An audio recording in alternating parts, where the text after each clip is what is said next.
didn't see that. Yeah, I Whoa! forgot. He got that. Whoa! He got that weird diner chair. I forget. Sweet. Oh my god! Look at him just sitting back. Wow, man, you look like Ellen DeGeneres, dude, with that spotlight and chair. I was going for the Dick Cavett show, but yeah, Ellen is the next. Oh, I'm gonna throw up. Oh my god. Yeah, she's probably cool with this. Yeah. Moon Knight. Right, I started having to like throw elbows in. Verbally, you have to blast yourself into the conversation, huh? Rootatute. If you love him so much, why don't you join PKA then? I didn't even think that. I just thought it was a bad cartoon character. That's an open racist. I didn't even think. Get out of here! See, now I know where Poob gets it from. Long line of death threats. Take your 2 fingers and get its jugular and. This guy's retarded. Don't even No, listen to him. what if we're not paying you? Fucking freak. Get out of here. Old.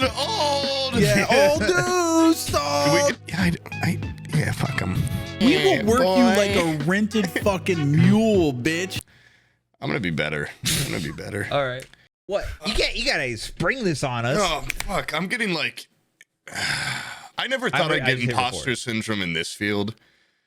And now I see Sam with his beautiful lighting, great prop work, and incredible chair, and I don't feel like I belong. And a mannequin's ass with a fucking lunch bag on it. There's been a lot of times where it's just my fat fucking head there, and you got like this GIF parade in front of you. Those are I can't. Trinkets. They're not tangible. Yeah, they're literally tangible. You're holding them in your fucking hand. They're non-fungible. But this is what it's about right there. We should each get a different setup. We should get a set. Oh, like different themes. Different themes. Okay. One more thing I have to show you really quick, and it's okay if the podcast sees it. I mean, they're gonna see it. But there's another item going for sale in a couple days. Imagine how good this would look. It's how tall is 68 inches? Like fucking like over, My penis. Look at this. A 68-inch fiberglass greaser with a cigarette. I thought it was Elvis. Greaser. I thought it was it's just an unidentified greaser. Unidentified greaser. There's a guy. And it's just anonymous greaser man in my house. It's huge. What is 68 inches? What is Dude, that is the most greasered up greaser too. He's got his jacket closed up. It's a little manlet greaser. It's like a manlet, but it's still like pretty big, and it's got a little cigarette in its mouth. And it has a hook and a screw for its foot, so you can like drill it into the ground and then hook it to a wall. That what you're gonna do? Prop back. It's probably gonna sell for like $1,000 or something. I don't know. I would have definitely gone for that chair over the greaser any day. I don't know. It's debatable. Imagine if I could have that guy in that chair, and I'm not even on the podcast. I just have. Dude, if you would have sent me a fucking chair versus a full-on greaser.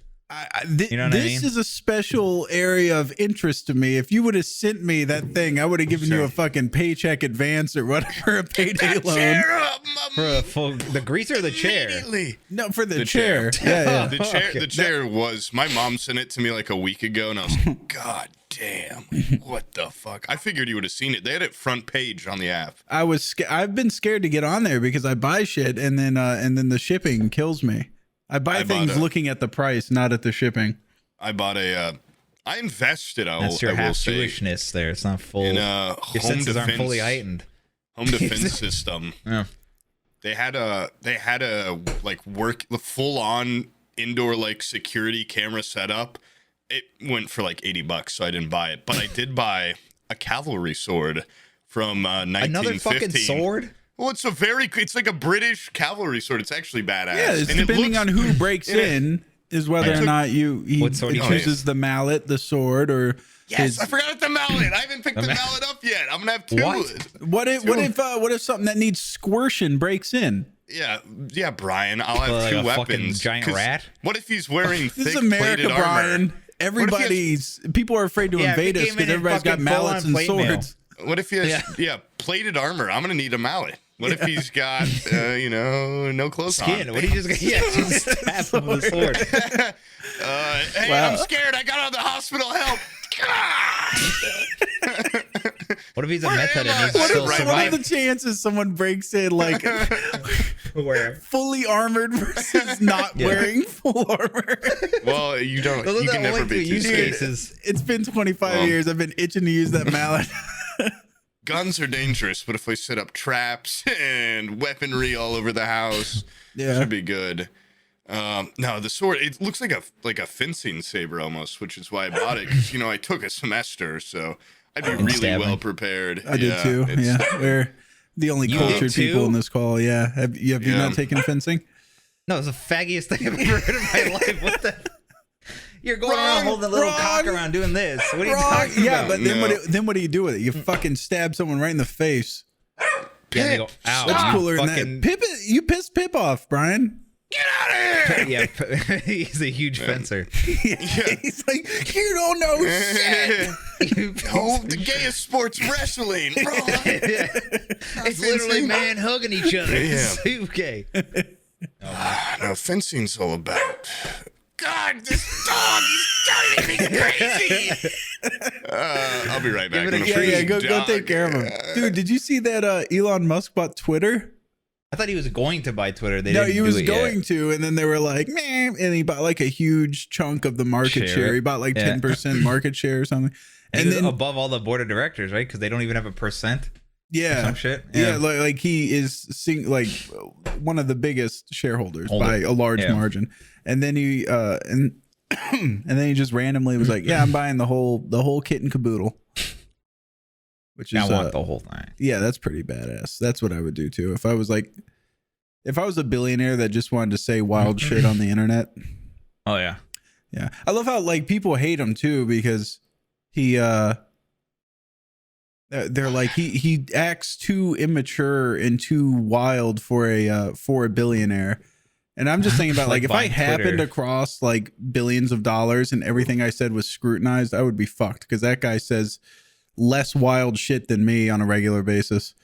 Who gives a fuck? You're a billionaire. Why would you give a shit? Well, I know, but like he gets dragged through the dirt because he's just he's just a nerd. He's posting memes. He just says like stale ass shit that was like funny on Reddit like 4 months ago. Yeah, he's like cutting edge, and he fucking tweets it. And people are like, oh my god, this guy's like he's making electric cars. This is like the worst thing in the world. He tweeted like a meme.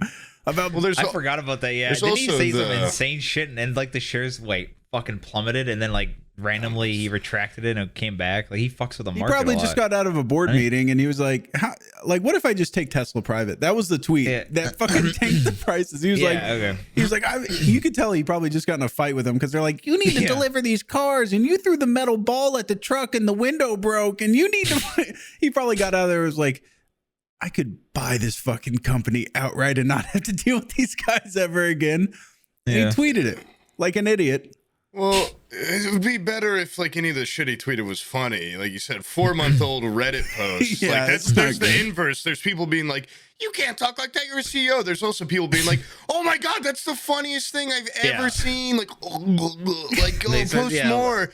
They hate that you know how to meme. Like, oh my God. No, just it's fucking. You're just as cool as the Wendy's Twitter, man. Yeah, that's freaking epic. You're like Wendy. You're like Wendy. You're like Boy Wendy is what we should call you. Yeah. Dude, I know of two people that their exposure to Twitter is thinking the like corporate Twitter accounts fighting is the peak of comedy. Your wife and Steve, if I had to guess. Not far off. I was gonna say my fucking brother's like ex-wife, and actually Steve probably, if you asked him, he'd probably be like, yeah, Wendy's is actually like totally the funniest shit in the world. I'm Team Wendy's, and I'm not afraid to say that. Yeah. Who's the other one? Huh? Didn't you say two? Other one? Yeah, my brother's ex-wife. She's like, who's what? Okay, who's and what? Steve.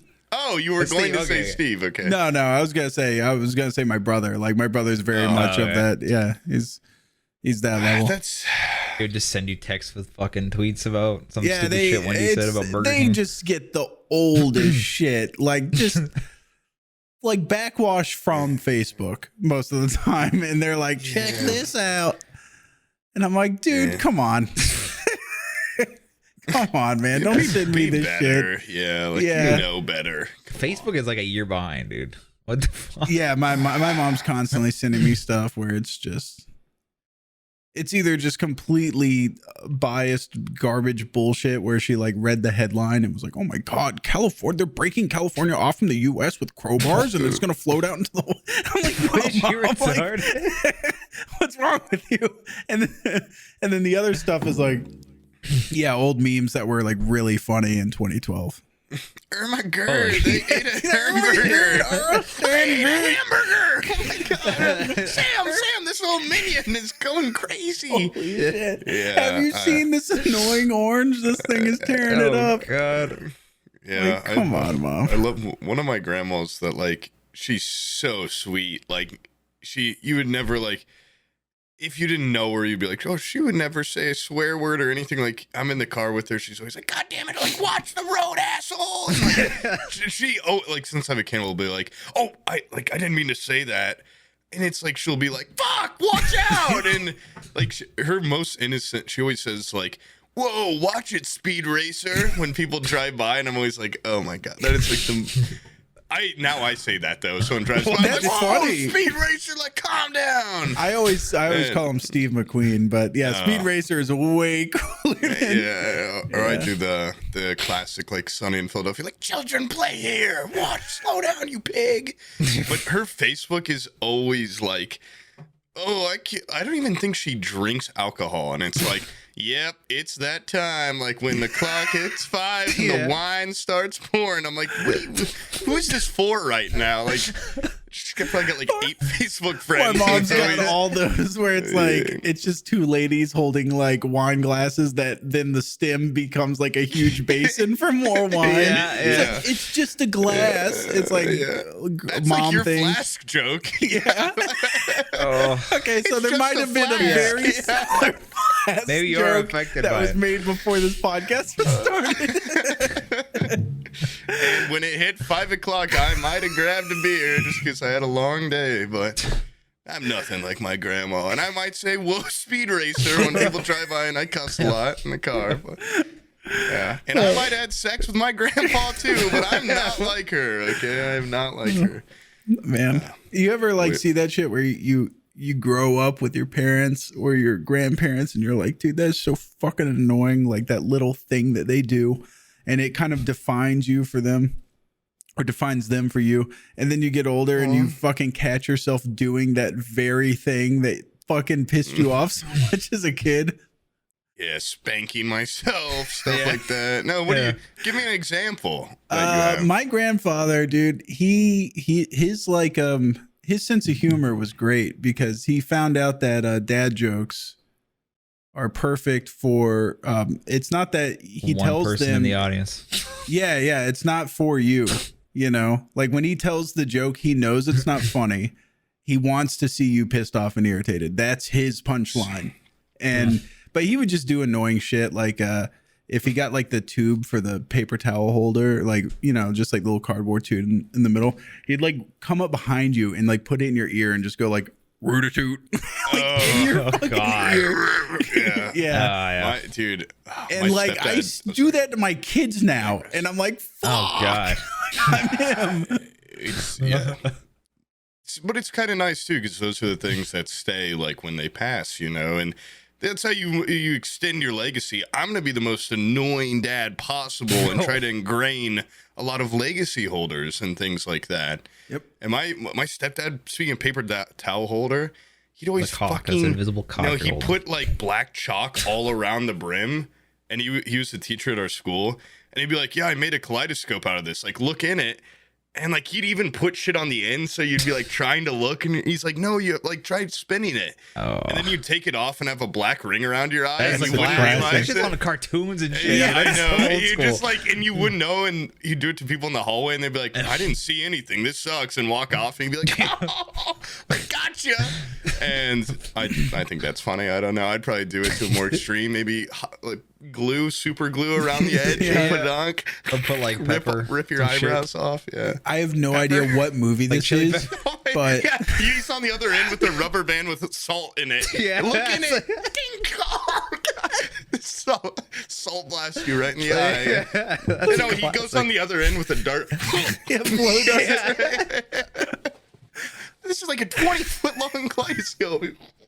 Have feathers on it and stuff. Anyway, go. Yeah. But I digress. It's honestly similar to that. It's just like you just awoken like a memory of.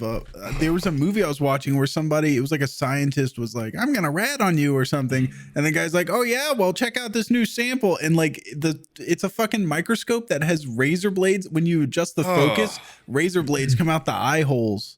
Jesus Christ. And like the guy, if the guy tests it to make sure it works, and then he like goes to walk out of the room, and the guy goes to check, and like you just see it in the background, him going, ah! But I'm like, that is fucking horrific. Like it's just getting poked in the eye like that. That is the worst possible thing I could think of. Yeah, getting razor blade in eye doesn't. Yeah, that would hurt. Yeah, that would suck. Kind of stink being blind forever. Yeah. I would be like, what? Like, why'd you do that? Not again. The first thing I would say. I don't see any germs or nothing. I don't see anything. What's happening? Yeah. Anyways, I went to PKA. I did the PKA show. Oh yeah. How was that? How was that? They kept referring to me as General Sam and kept asking me like questions about that stuff, and I'm like, I'm strictly here as a representative of Forehead Fables podcast. I'm not here to. It worked. Yeah. Good on you. I'm a liaison. I don't think it really worked all that well. You know what those guys are? It's three Poobs. Three people that are just they talk, boy. There's some talkers, and they fight over each other because they. Oh man, that'd be fucking anarchy, dude. And so I realized if I was around three of me. 3/4 of the way through, I started having to like throw elbows in to talk. Verbally, you have to blast yourself into the conversation. Yeah, and it's a 4-hour-long bout. Yeah, I forgot about that. It's 4 well, hours. You know what I did? You know what? Yeah, their podcast is a little bit longer than ours, but what I did was I took it easy the first couple rounds. And then when I see that people are getting fatigued, I swooped in. That's smart. That's like a pro boxer. That's a Mayweather type fighting style you got there. Yeah. Yeah. And so they kept asking me questions for the first hour. I wouldn't say a fucking word back. Yeah, sipping on water. I would just I would just shake my head.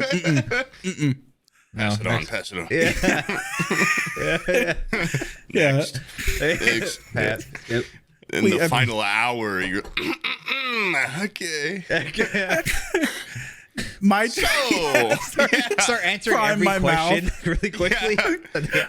I've been thinking about those questions for 3 hours now, and I'm ready. I'm ready to answer fucking a couple blow of you these. away. Buddy, I got about an hour's worth of answers. Rapid fire. But it was good overall. Besides the three Poobs and the it was great. It was actually across the camera. Those guys are a lot nicer than I thought. And you marry them then. Yeah. God. If you love them so much, why don't you join PKA then? Yeah. Well, that's kind of like where people. He sounded exhausted when he came back. To be fair, it was much more. Yeah, it was much more tiring. They have they bring up like actual political points and stuff, and like expect and I'm not smart enough for that. What did they say? They were like recapping a Tucker Carlson episode, and then I was like, "What the fuck?" Like, I'm like, you guys like watch that shit? Like, I wouldn't fucking watch that guy. And they were like, "Yeah, we don't like him. We just watch him just to like keep up with each episode." I was like, "You're one of those people."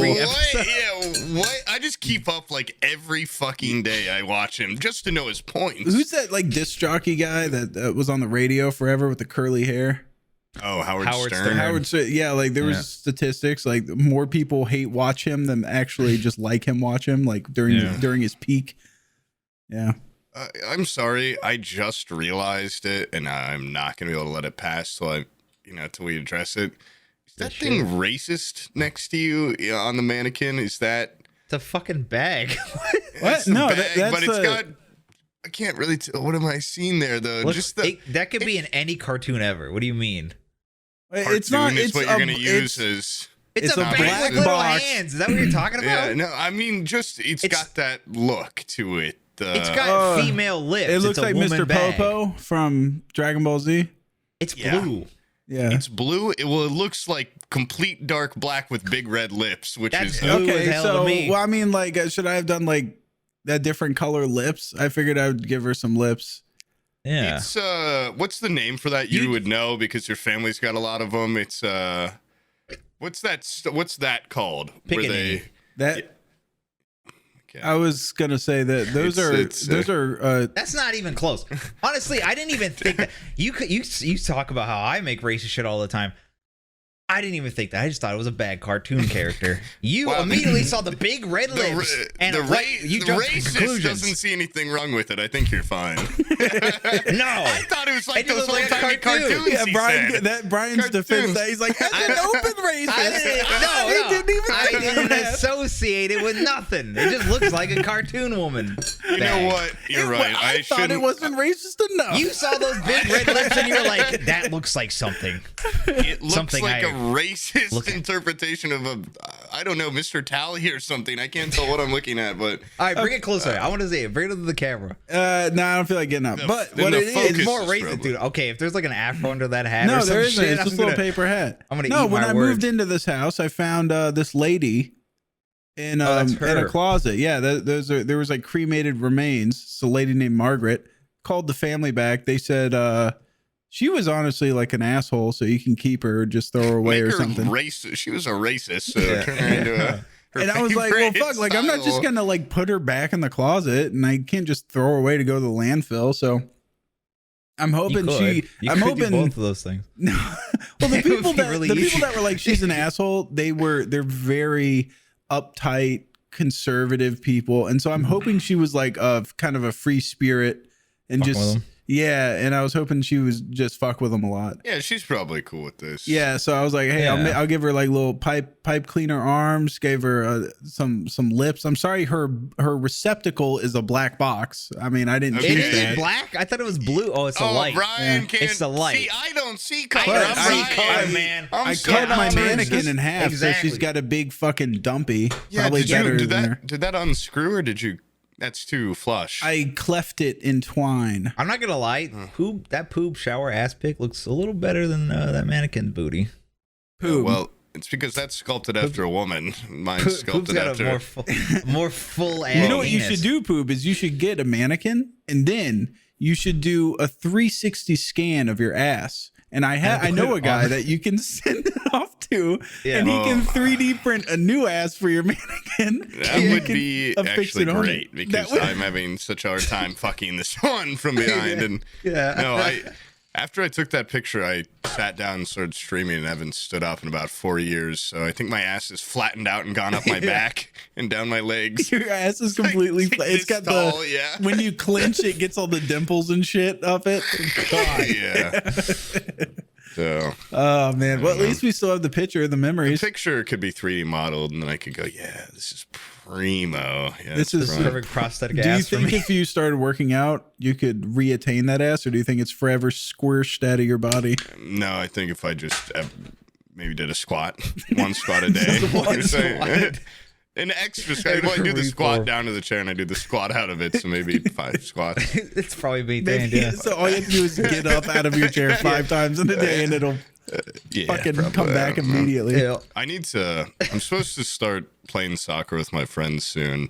I need to do something active. I realize you're going to get shin splits out the ass if you just go, tear both my let's ACLs. go run in a field for an hour and a half. I know, because my roommate's like an athletic freak, and he's always been like since we were little kids, and he's like, we're going to start playing soccer in the afternoons. I'm like, yes, I love soccer. And I started thinking about it. I'm like, oh my God. Like, when I played soccer, I was practicing soccer constantly. You're constantly running and shit. Like, I will be so embarrassed for the first, couple weeks of it because they're all just in prime shape. Bunch of Bizzles and stuff, and I'm, Just say your leg hurt because you hurt it doing something, and then my leg hurt.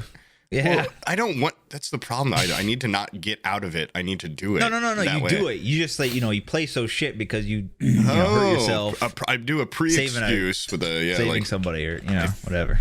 My feet hurt from the hiking trip. That's all I'll say. Oh, boom! The hiking, man. I stepped on a snake. I have I think I have the bone density of it just feels like little pretzels down there, man. Because I've been riding what the hell? Yeah, your legs are tiny. What the fuck? Maybe it's the camera. It's the camera. I've been riding the Peloton every day, and I got shin splints from riding the Peloton, which it's a low impact. There's no impact. How did I get shins? Just this side too, just my fucking one leg. The fuck are shin splints? It's I don't know if I've ever even gotten that. It's from your fat body bending your shin bone like a bow. It's not you. People that aren't fat get them too. Yeah, if they go insane cross country running. No, it's not. It's not like a fat thing. It's Forrest Gump honestly could have got them. Yeah. Oh, I probably got plenty of them then. Probably. No, well, it's it's micro fractures in your bone, and then your bone hurts, and then it heals up and it gets tougher. So people that are athletic, their bones are incredibly they're not smooth. They're all You think fat people have fucking MMA Muay Thai tier shins? They can kick someone out. Probably, yeah. They're honestly, fat people probably got pretty sturdy bones down there. Pretty freaking tough. They're pretty badass. Fat people are the strongest people in the world. Yeah. If you're fat, man, I'm scared of you. This is crazy. Yeah, no, fat people can kick a head off. I've heard. Yeah. But I'm not. Okay, well, I'm prepared for the hiking trip in a lot of ways. Mentally, I've gotten there, I think. Emotionally, probably. Physically, I think I somehow have gained weight in the past 2 weeks when I was supposed to be doing my prep time. I don't know what happened. The other day, though, I did my first, I wore my big-ass socks, and then I was at the bars from 9 a.m. till 3 a.m., and I got blisters all over them, and I think I got my endurance that day. Oh, wow, lucky. Problem being, though, on the hike, we're not going to have beer, which was kind of the main thing keeping me Why don't we get beer? Yeah, we could get beer. We could just bring some. That's heavy, though. That's some heavy shit. Yeah. Yo, Poob, honestly, go on Amazon, order one of them hats. Beer hat. Little straws. Oh, my God. Two tall boys. It'll be perfect. That would actually be hilarious. That'd be pretty tight. But no, but I already have a hat planned, so I already have my joke hat. I already have one joke hat. Dude, honestly, okay, so here's something that I forgot to mention is that I've realized I can fit the 10 on my bag, but we're gonna have to split up some stuff among us. Oh yeah. You can feel free to bring as many hats as you want, but you can't have the excuse of sorry, my bag's full of novelty jokes. No, I know. I have a lot of props. I'll carry whatever is needed of me, but I do have my magic boxes. I did win some of the old timey out scopes. Oh, that's cool. Dinner for the next 3 days or a sombrero? Yeah. No, it's not a sombrero. Okay, it's cooler. It's crushable too. It's crushable, so it'll be fine. Oh, nice. But I'm picking up some stuff from a bid this week that it's going to be a lot harder to carry. Dude, all the best hiking trips are furnished from estate sales. Yeah. I bought joke shoes that should be good to wear. Yeah. Oh. A little mannequin doll to put Aqua's face on. Yeah. How does just the essentials? Can I bring a sword in a plane if I check it, or I don't know that works? I think it has to be a carry-on. I think you have to open carry it. Yeah. You have to put it on your belt. God, I look like such a fucking. Look like such a dork. That's how they know you're not gonna go crazy. They're just this guy is gonna be too embarrassed. Yeah, he didn't try to hide it. He walked right up there with it. My cloak and my sword. Hello. A random search. What the hell? The forces of evil have found me. Oh, man. I am an 8th level cleric, ma'am. Yeah. Fuck yeah. D&D. Oh yeah. For the peeps tomorrow. At home. Well, for the patrons. Yeah, it is tomorrow. Yeah, but it's not tomorrow when this shit shows up. Oh yeah, that's true. Yeah. All right, for the listeners, it's not tomorrow. For us, it's tomorrow. Yeah, it's definitely tomorrow. It's tomorrow. 100%. We're gonna start this D&D show Turns out bad fucking timing because like everybody and their mom is making a D&D show. Donut Operator. There's somebody else. Poob, man, his loose fucking lips. He told them. Quick, he beat gave us. Me the idea. Beat us to it. Yeah. Donut Operator, my friend. BFF. Yeah. Hey, buddy, you want to go shoot guns and then talk about goblins and stuff? Yeah. No, it's just it's very popular. Some sort of strange vendetta against him, but strange vendetta. He knows what he did, and only he alone. Oh yeah, I forgot that whole Tarkov stream thing. I forgot about it. Oh, what did he do? Poob we were ripping on Kyle Rittenhouse. That's what it was for like an hour. I forgot he did something too. I was just joking. Yeah, no, it was like him and. Oh wait, no, he didn't do anything. It was a different guy. I thought he was in Chad or something. I don't know.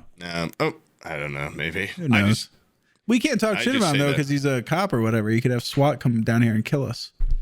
Yeah, well, not when I get my mallet in my sword. As soon as they show up, I'm gonna have. I'll be like, look, I have my 5.0 skate shop board. It's like pop out the periscope, see if I see Kevlar. If so, I bust out the mallet. That's gonna smash the mallet right through there. More effective than a gun, I've been told, in home defense.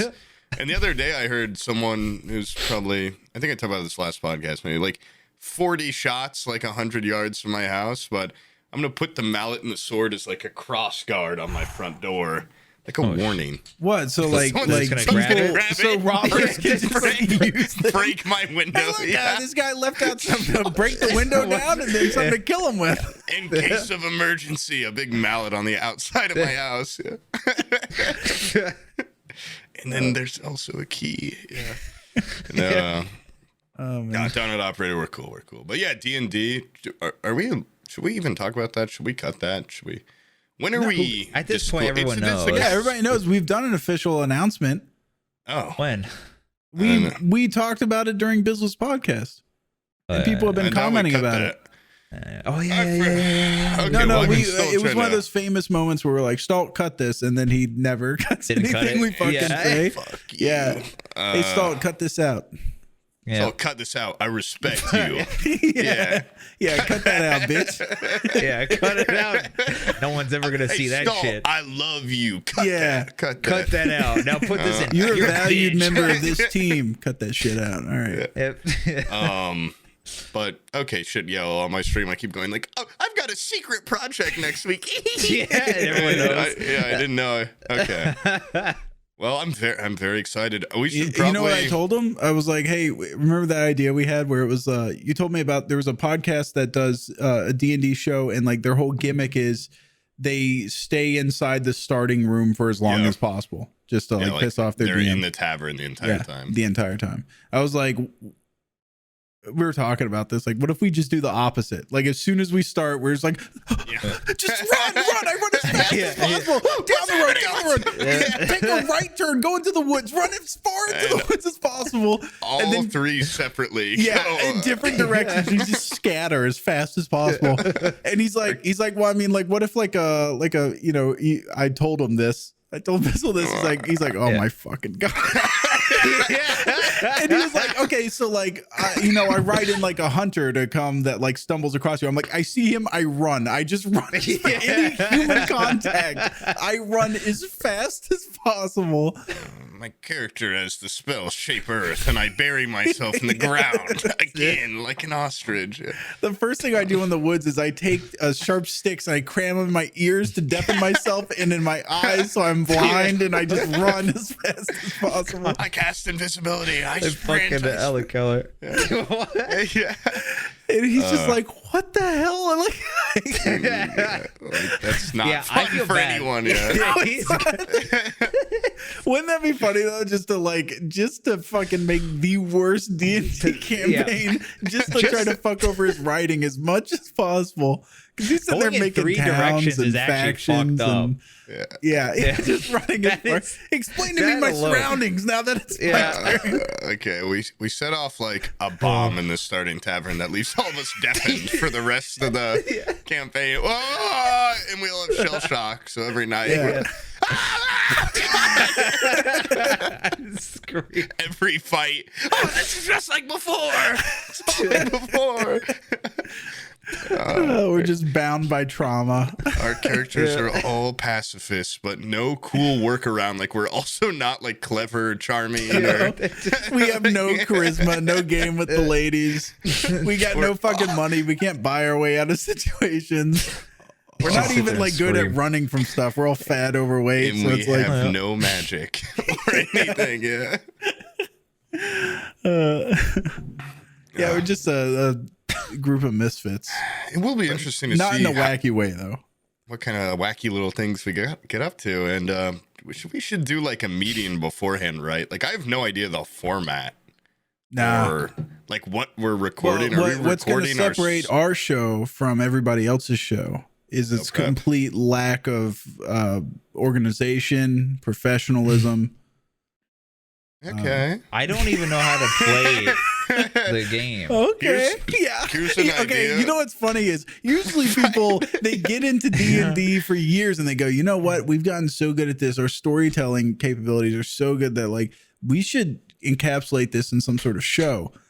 I have played for all of 30 minutes of D&D in my entire life. Brian's never played.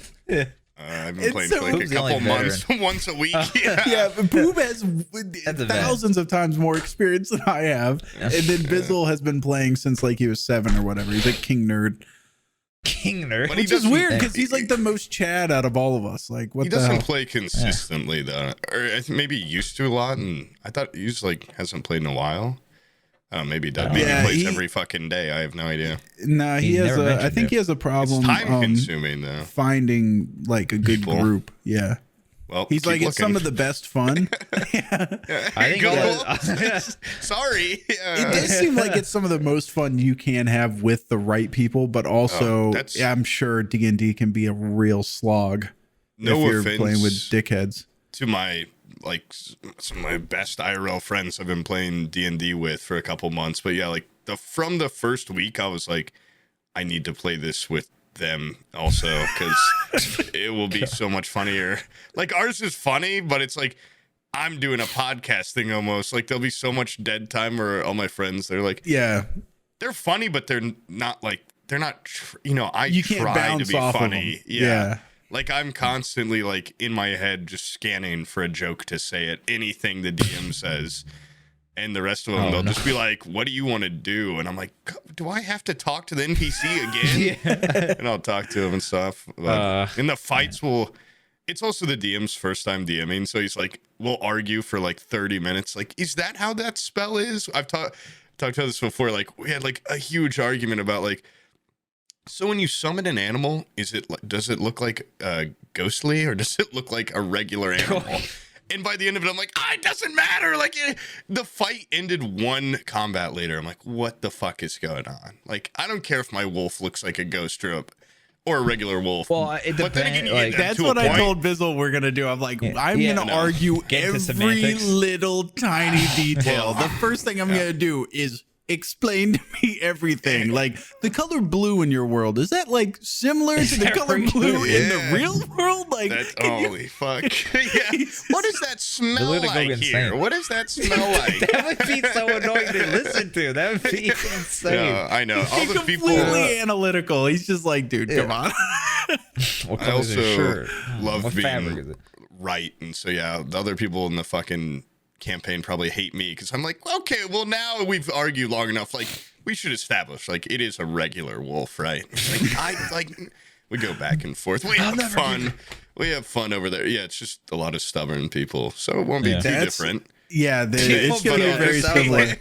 Remember, we're even just discussing the shit that we could do, and Bizzle's like, I'm gonna need to get a gavel, like real bad. Yeah, he did say that. Mallet gavel, break your desk every time you order it. It's gonna look like fucking sawdust by the end of it. Yeah, are we recording our video and stuff for it though, and like rolling and this multiple camera angles? Obviously, we're not gonna set this up tomorrow, but like I told Bizzle we could get like a shitty other camera, have it there, and then put it like as a scene.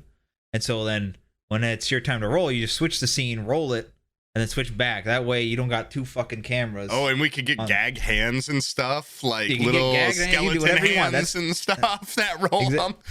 Yeah. No, I yeah, actually have another webcam. I mean, I could set that up for tomorrow. I'll do anything for this. Dude, you know what I got? Probably some fucking professional grade ass D&D room set up in front of you or something. No.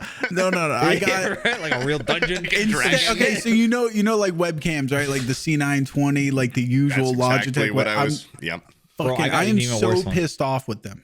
I'm so pissed with them because like they always just they're supposed to plug and play. This thing's been around since 2011. It's the same piece of dog shit that they haven't improved on. They've come out with two webcams since. It's like the Logitech Brio or something like that, which is just like executive level, for like offices. And then the next one up is like the Stream Cam or something like that they came out with recently. Basically the same dog shit as before, And I think it's higher frame rates. So I just went online and I found a USB plug and play webcam that I think it's meant for like machinists. Like you're supposed to just mount it to like the side of a CNC machine so that as you're operating it, you can see what it's cutting and stuff. Yeah. And it's like ultra fisheye. It's just a cube of metal that has a USB plug sticking out the side. It doesn't have a brand name. It doesn't even have a product name. It has a fucking product code, like a number. It's like the ELP 5487-2 fisheye. Almost sounds like the C920, but yeah, go. It smells like chemicals. It's pretty badass though. It's very hot. It's pretty badass. It looks like it's like it just looks VHS. Oh, that's out of the box. That's kind of cool. Now I'm realizing I think I gave my webcam to a friend, so I'll figure that out. But also, fun little touch I think we should add if we're not recording the. It's gonna be tedious, but we should add in the sound effect of a dice roll. It's just important, I think. I think it's important to hear the dice. And we have to sync it up.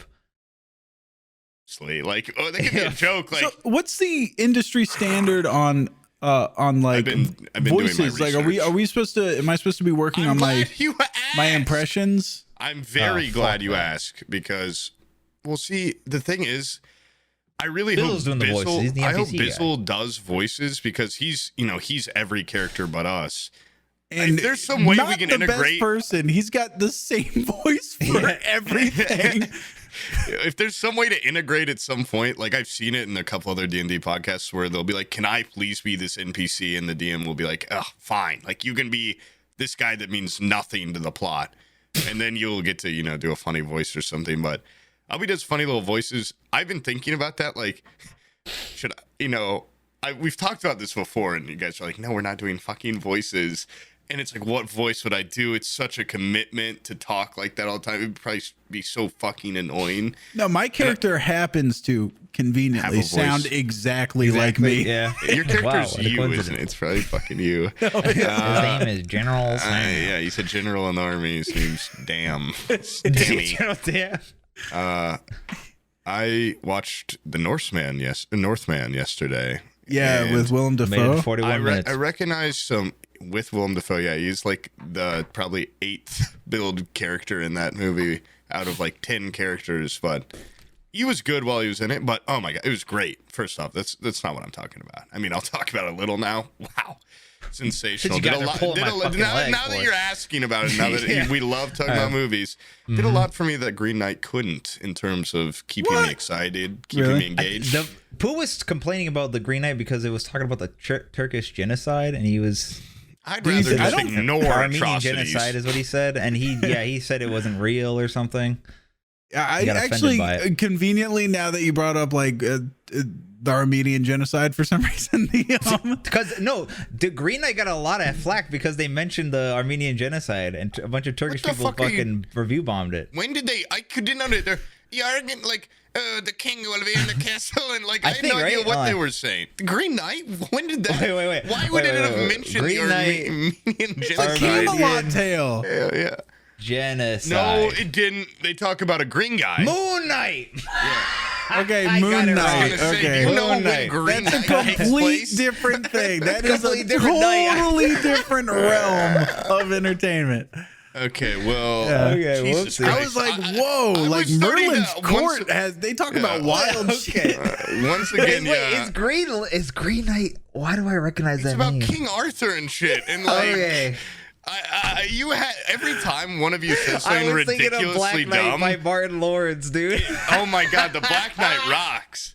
Black Knight's way funnier than the Green Knight, but okay. no, it's like anytime you say something like that, it like makes me doubt everything I've ever known because I'm not the brain's a muscle. Use it or lose it. I've lost it. My brain is probably completely smooth at this point. And you can say something like that, and I'll doubt myself. Like, did they somehow talk about the Armenian genocide in the Green Knight? Like, how would they like, ignoring the insane time difference? Like, what context? Anyway, Green Knight was great. Like, looking, it was, I thought it was cool.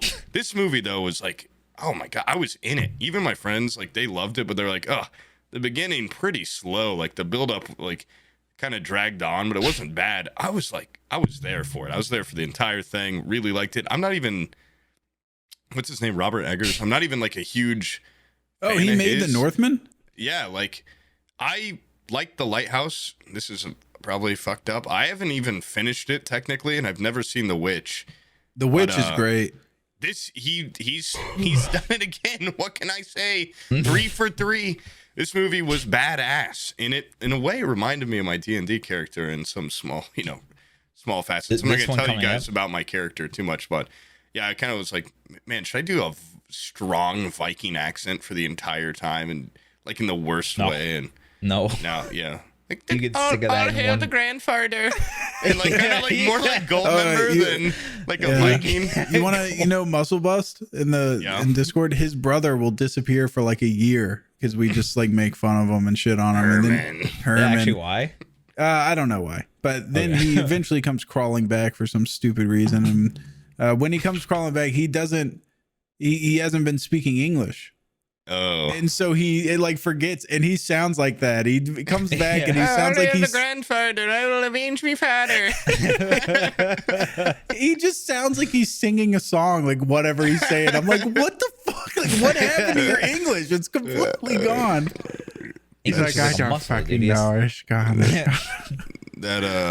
I've a common review point I've seen about this movie. Sam, you would love this movie, I think, but like they made it. They did not like make it for.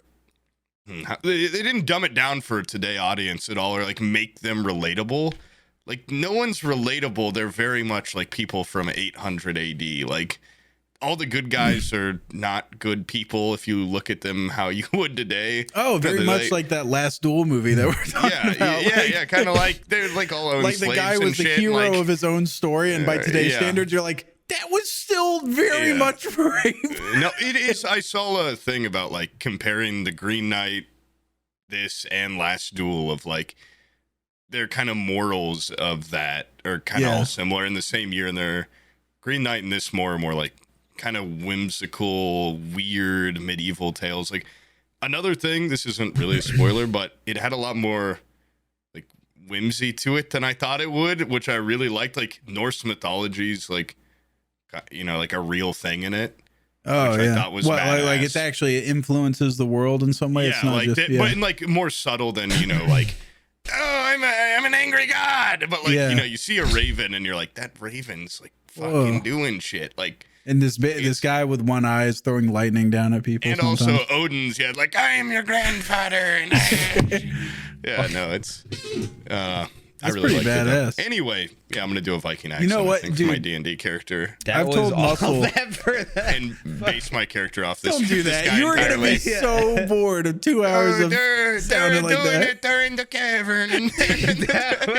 You sound like some Skyrim character. I know it doesn't. That's not what they sound like in the movie at all. But I want to do a voice kind of, or maybe find a way to work in like maybe my guy just likes doing voices.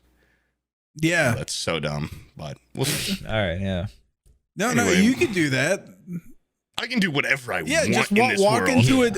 Dude, we should do this without ever telling Bizzle. Just like we just do a signal to each other when we go into a new town, like randomly 10 episodes in. We just completely, when we talk to people, we have completely different accents and stuff. And he's gonna be like, why are all of you like acting like you're different people? It's like, hey, new town, dude, we're reinventing ourselves. It's a new slate. We all agreed. you know, my character's now going by TJ, and I'm dropping Peter as a name. I'm TJ now. And I wear my hat a little bit off to the side. Maybe I have a little bit of edge to it. Peter? Huh? No, it's not. That was yeah. I forget what my guy's name is. Family Guy. He's doing a Family Guy thing. That's why he's like you. Yeah. Hey, can we take an intermission to go get a drink? Yeah. Yeah. If you need one, I do. My mouth is so dry. Oh no. Yeah, it could be a really subtle cue. Like I walk into the town eagerly. And then when you hear that, you're like, all right, time to start dressing like a woman. Yeah. Time to put on my pumps I fashioned out of sticks and leather. We rip the town to shreds and tear the women apart. That's when my berserk mode is like, I smile slightly when I walk. I smile slightly. That'd be great if we tried to reinvent ourselves. No, right? Yeah, I think that'd be good. And then you know, and then Bizzle has the shopkeeper or whatever like react negatively, like, why are you talking like that? And then we walk outside and we burn the place. I put a chair in front of the door. Okay, I prop it up under the handle. They didn't like TJ, Shane, and whatever Brian's new edgy name is. We'll erase their existence. Jerry like we're Beans, embarrassed man. now. Yeah, we didn't commit hard enough. This town isn't ready for Chris Angel. Okay, my new name. I remember seeing that shit so many times in like middle school. A kid would come back from summer break and they would just be like obviously trying something new, you know, like style wise, and people would be like, "What the fuck are you doing wearing like Osiris's with the tongues going all the way up your shin?" And then you would never see them again. Yeah, they killed themselves. They're gone for school now. Everyone bullied them too those hard. things went into the fucking locker and never came out again. Christ. Chris Angel used to freak my mind out. Okay, whoever named it that was right. Because I remember being a little kid and seeing them like saw a guy in half in the park, and then he's like crawling around and like, oh, where's my legs? And just being like, how did he do that? Like, and he does that dumb trick. He's like, I'm gonna fly now, and like, yeah, he just like raises his like foot. And he's like, look, like if you stand really far away and don't look like parallel to the floor, it looks like I'm floating six inches off the ground. That's insane. Yeah, he only has enough energy to do that though. Yeah, he's like, my toes are getting really cramped. Like, God only gives me the power to fly that close to heaven. Freak out. That's at least it's better than is it David Copperfield? Blaine? David Blaine? No, David Copperfield. I remember watching. That's like, the guy who keeps exposing people, right? And the one that's like, no, that's the one that has like the magic magician or whatever. Yeah, the masked magician. He's no, I actually he's masked because he keeps getting death threats because they're like, you're giving away our trade secrets. No, I'm thinking of Penn and Teller. That's the one where they have the show where it's like, if you can fuck us over, if you can trick us, we'll give you $10. Yeah. Crazy how many magicians are like common household names. Like, they're listed like I know more magicians than family members, man. I don't even like magic. What the fuck? I know. Why the fuck are magicians even a thing anymore? I can name more. I can name more them than I can like rock stars. And shit. Like Hall of Famer musicians or like athletes. Like Houdini. Like, come on. The list goes on. Yeah. But anyways, David Copperfield, I remember as a kid, I watched him like he had this big curtain up in front of an audience. And like before it, there's a big yacht there, and then he puts the curtain up and he does like some tomfoolery, and then they pull the curtain down and the yacht's gone. I'm like, it's nighttime, and they're like, they have spotlights out on the van. I'm like, didn't they just drive it away? Like, how is that impressive? I know that one. Yeah, I remember seeing shit about that. And I'm like, guys, it's wait for 35 minutes. It's mobile. Yeah. Watch as we take this thing and probably like float it away. Duh. They just drove away with it. Probably in a straight line from the crowd. Yeah, they make them wait like an hour. We really, it's a huge boat. I need a lot of energy for this, guys. There's a headwind. We really have to wait until the wind turns in our favor, and then we can drop the curtain. It's like Arrested Development, where moves the yacht and they just fucking blow it up and it sinks. They're like, oh my God, what'd you do to the family yacht, you ass? But he does, like magic. This is real mind freak shit. David Copperfield, Chris Angel, and David Blaine are all exactly 6 feet tall, according to Google. That's the magic height. Did Sam tell you about the new new potential streaming service? We could share links and stuff. What? Yeah. Well, okay, so on PKA, their shit's a little bit more. They got what's called professionalism, right? Like a they're running that shit like some sort of internet radio show. And Poob, no, listen, Poob, it's less work. It's less work. It's less work. Sam literally just sat in his fat fucking chair. I just I'm listening. Yeah, I popped in there and they go, all right, we're going. And I was like, what? I don't have to do nothing? They're like, nope. If we can see you and hear you, it's stealing your audio and video and it'll be fine. And your soul. Yeah. It's basically the same service we used last time where if you guys remember that old episode where we were just screaming and crying because we couldn't. Yeah, we couldn't even fucking see Brian. This thing is the same thing as that, but it's actually good. It works. You can see each other. Yeah, it looks great. It looks like a regular Zoom call or whatever. And then here's the cool part is that we could actually have Stallt like working in real time. He would be like our Jamie. Yeah. We'd be like, put a link up. Here's a link, but show this. Quicker, Stallt. Quicker, come on. And then he'll put it, as soon as he puts it up, we'll be like, we don't want to see it anymore. Take it off. We lost interest. Old. Yeah, old dude, Stallt. We quicker on the draw. Little video of Stallt with like a gag in his mouth. Play this video, Stallt. We just make him play a bunch of edited videos of him getting sodomized and shit. He'll be like, why did you make why did you deep fake me into all these brutal BDSM scenes? Play the next one, Stallt. Play it. We want to laugh. So please help me. Yeah. I can't wait till we get like augments, like cyberpunk augments, and we can get him like spider robot arms up his back and top, and he can just be constantly editing for us. When we own him one day, when you can own people again in the future. Hey, when there's cybernetic whatever like body mods, like what's the first thing you guys are getting? Cyber penis. I don't know. I haven't thought about it much, but bionic legs so you can jump really high. Bionic cock.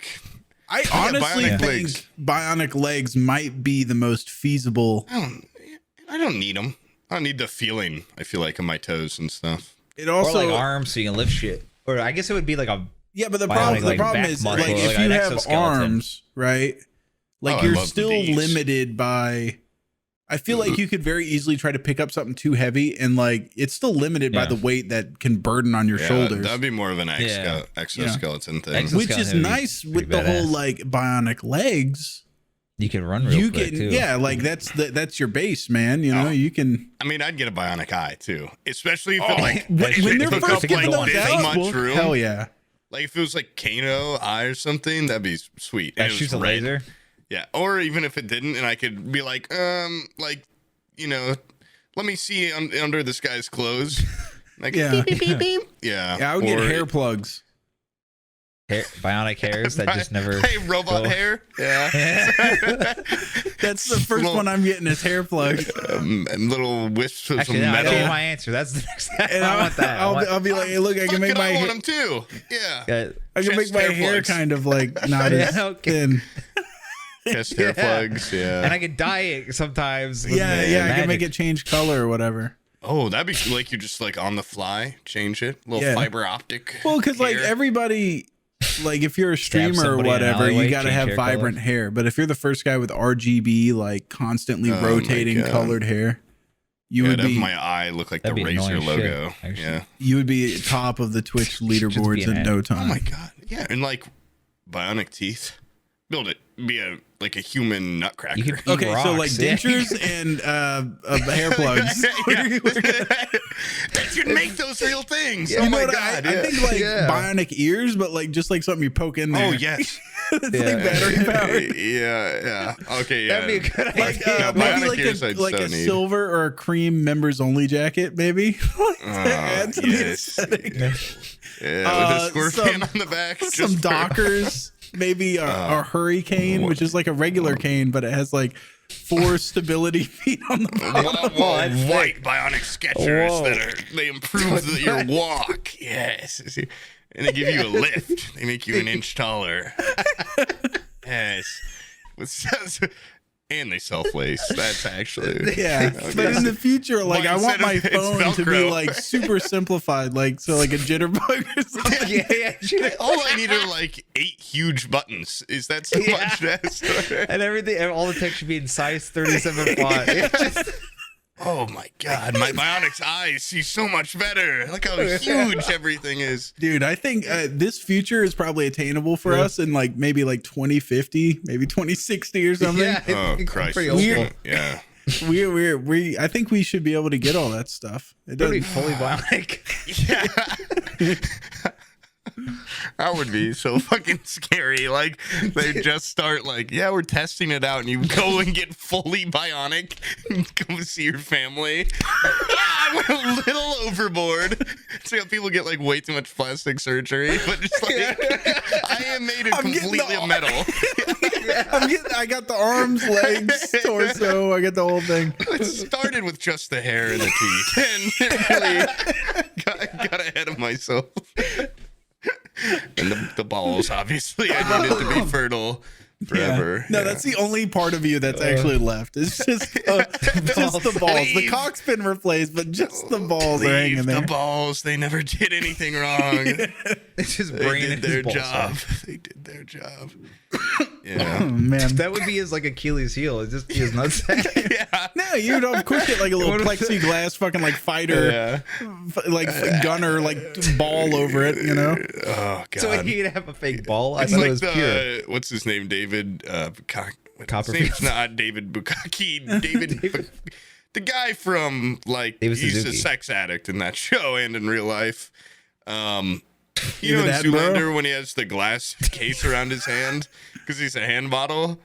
You know what I'm talking Yes, about? oh, what the What's hell? that guy's fucking name anyway? He's like a hand model, and he's like, Derek, this is all I have, like my perfectly preserved hand, and it's in a little glass like chamber. What show? I get that around my balls. Zoolander. You've never seen Zoolander? Oh, okay. Yes, I have. The first one. Yeah, Yeah, that's the only one I need to reference. I forgot there was a second one. yeah.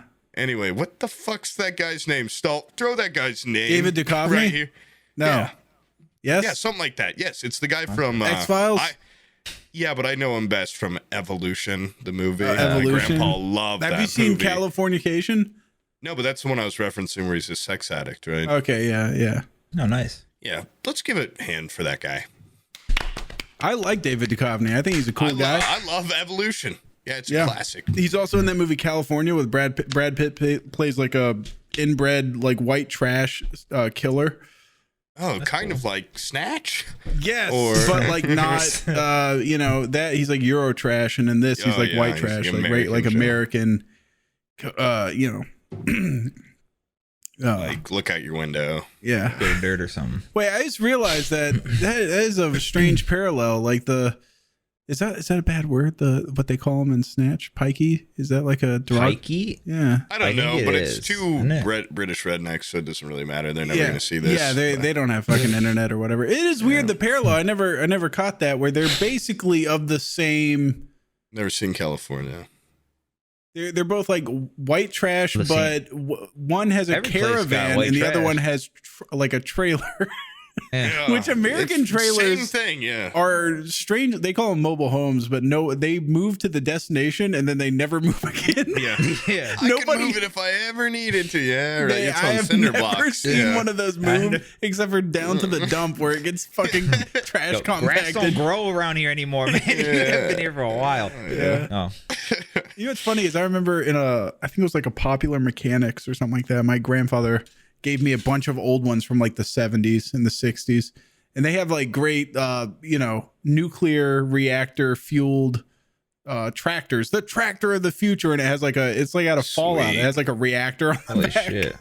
That's real? No, it's like Popular Mechanics was like, this is what could be in the future. Look what could happen if we work together in love. But one of them was like advertising mobile homes when they first came out, and it shows like a beautiful mobile home with a white picket fence up front, white guy in a nice. He looks like he's at a Mad Men.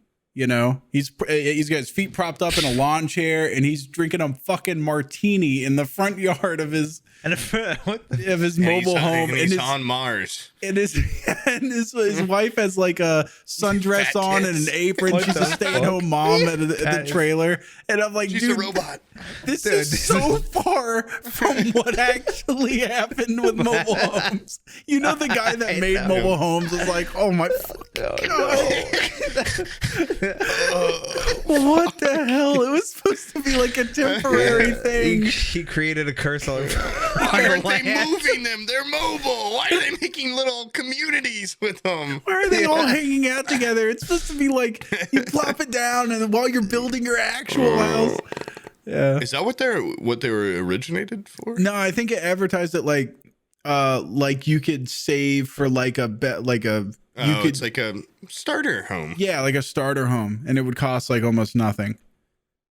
Or you could use it as like that's what most people do around here. Like if they buy property that they're going to homestead on, they buy it, throw a mobile home on it, and then they start development.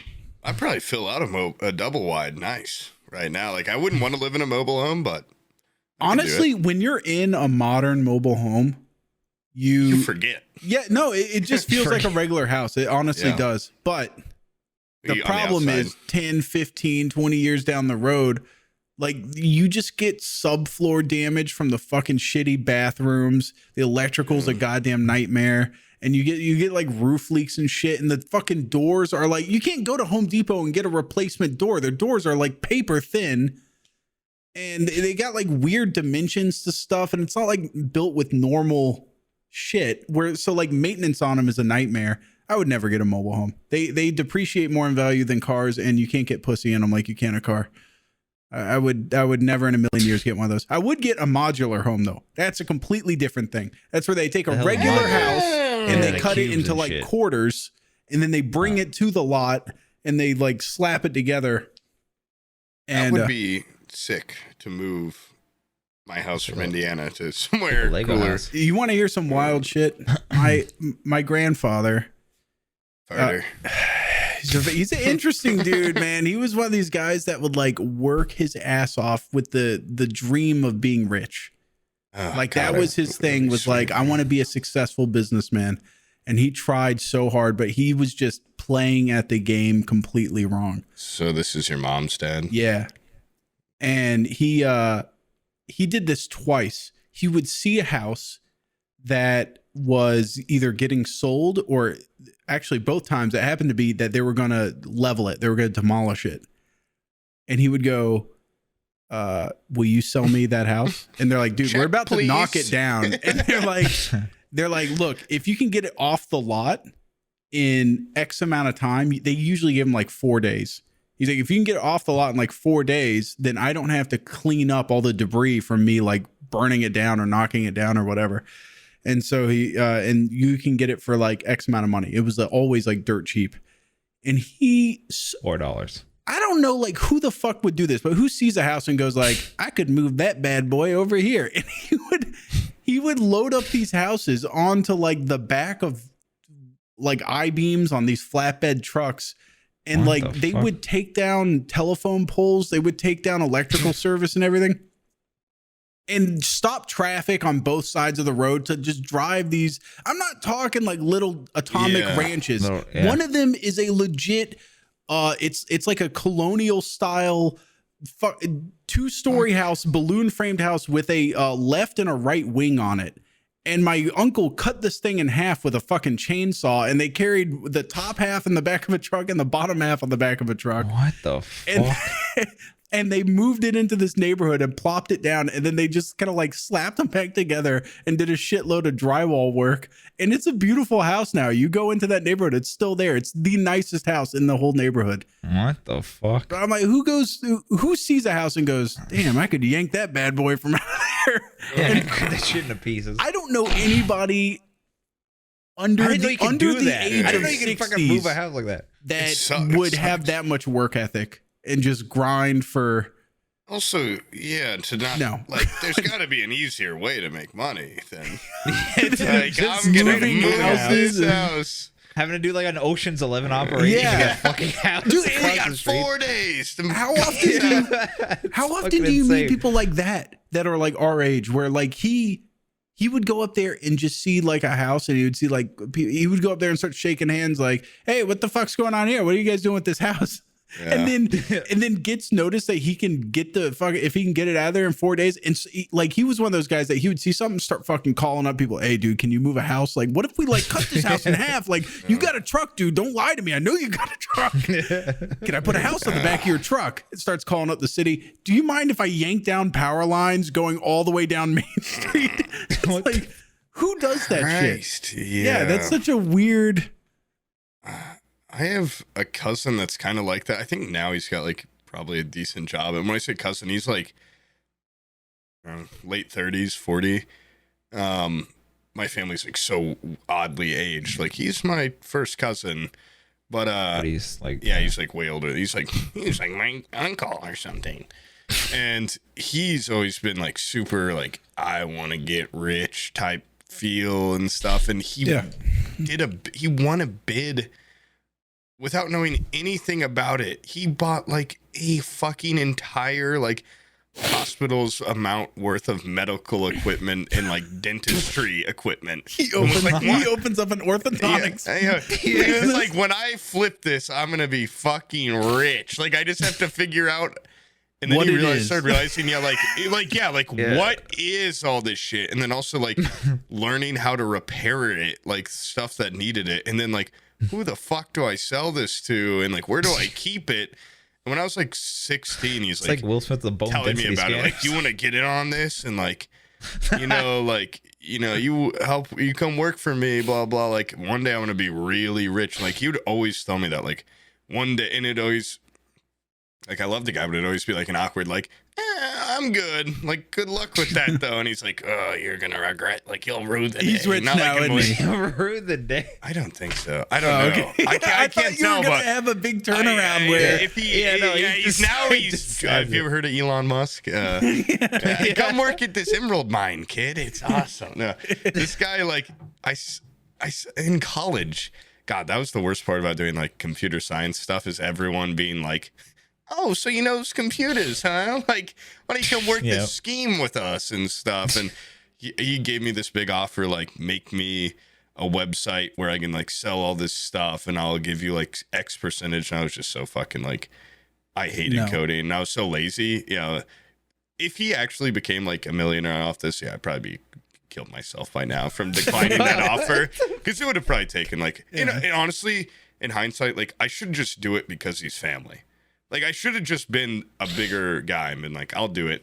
But I fucking hated this work. And also, it was like, it was for free with the promise of like a stake in if I can sell it. And like, I don't want to do that. And I already, it's a little bit of like, did you bring gum for everyone? Because I had already told all the rest of my family, like, oh, I really don't want to like figure out how to do this insane project for you. For what? And like, some of them are really cool. Like, can you make like a family legacy site and have QR codes that everyone gets that links them to like their family's page? I'm like, what the like, I don't like, why don't you hire someone to do this? That's a great idea, but fuck you. My family does the same shit where they're just like, oh, like, family does things for each other. In other words, like, we will work you like a rented fucking mule, bitch. Like, my mom would do that shit all the time. She'd be like, hey, we're loading up going over to grandma's and we're gonna weed her entire front yard and then put down new pine straw, just bales and bales of pine straw. And now I'm like, whenever it comes to my mom's birthday, she now lives with my grandma. I have a fucking gardener go out there and do that bitch work, and then I just walk up and I go, "Hey, mom, let's hang out inside and drink some fucking coffee and shit." While that's getting done. That's the highlight. Yeah, my grandma had a farm when I was a little kid, and you're young enough. I go out there and she'd be like, "Come sit with me, like Sammy boy," and like we'll drink her sweet tea and like watch my older brother like work out there. I'm like, ha ha. And then I get old enough, and it's like, go to grandma's and help her like kill these specific type of worm that grow on her like tobacco plants or whatever. I'm like, what the fuck? Yeah. And they're like, go out there and like, if they ever like, you know, they'd want me to do like weird shit or like, yeah, smash all these worms. They got my mom once. Yeah. No, like, that chicken needs dad. Kill that chicken. My mom though, one day they had her and my dad doing like worm duty. I can't remember what it was. I don't know where. I can't even remember why that was a thing. Like, why is there an army of worms? I think they helped with something. Then at a point, you're like, all right, now we got to get rid of these worms. They've done their job, or something. I don't know. But they, my step grandpa was like real, like just like World War II guy. He was like, killed by worms. He was eaten by his dad was eaten by worms. They crawled all over him and smothered him. He couldn't breathe. It was an Armageddon type scenario. Yeah, and like 20 worms. That's my mom's like, you know, vegetarian since she was a little kid because her dad was like, he was a very similar. My grandma's got a type, just like kind of bastard man. I think I talked about him before. Like he was a coal miner, and then like he had a better job after, but he was always just like type like a hard man. If you mess with my family, I'll just shoot you in the head and blah blah blah. And I've talked about this before. See, now I know where Poob gets it from. Now you know I'm a long line of death threats. No, the death threats. Yeah, no, like these are people that would actually act on them. I'm a pussy. Oh. And I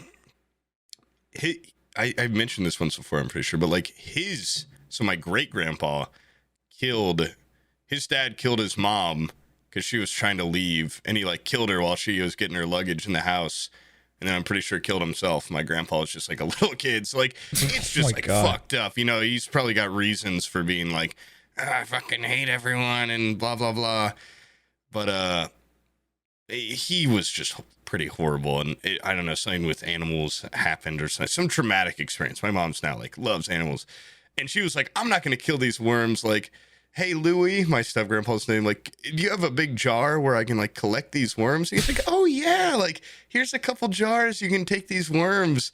And she was like, oh my, like that's so like, thank you, like that is so sweet of you. And this is like, they hadn't known each other very long. He's like, yeah, you know what? And like she got a couple jars of them, and he's like, I'll take those for you, I'll take them like over to the woods and dump them out. And she's like, oh, like that would be so great, thank you.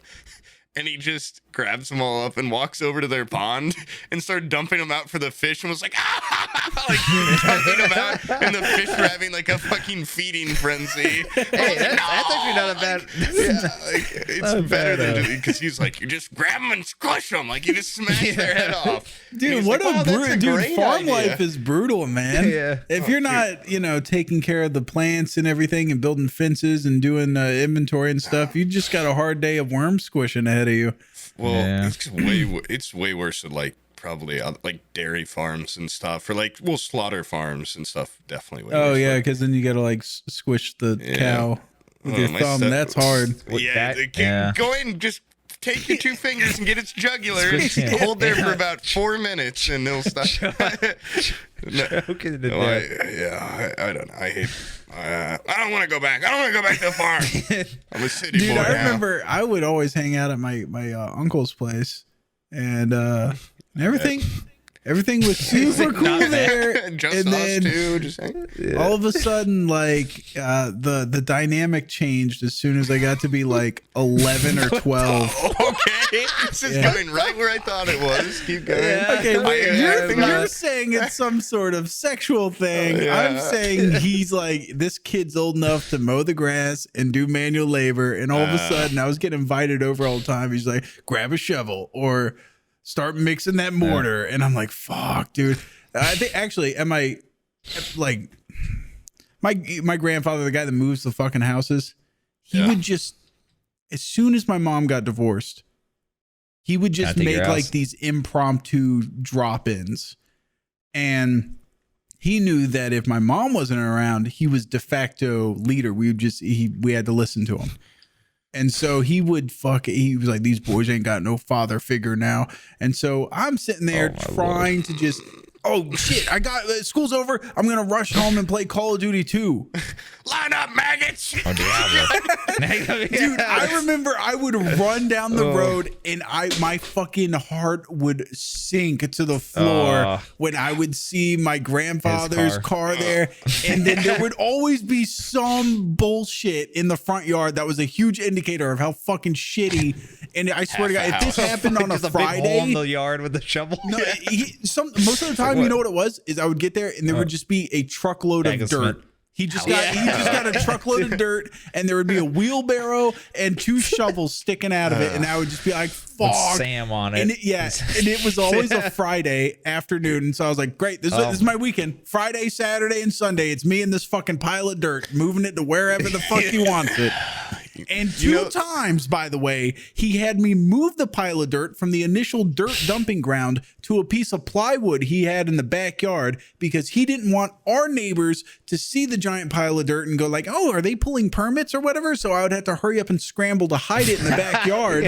And he's like, it would kill the grass if it sits there for too long, which means by the time we went to go do the project, I've moved the same fucking pile of dirt twice.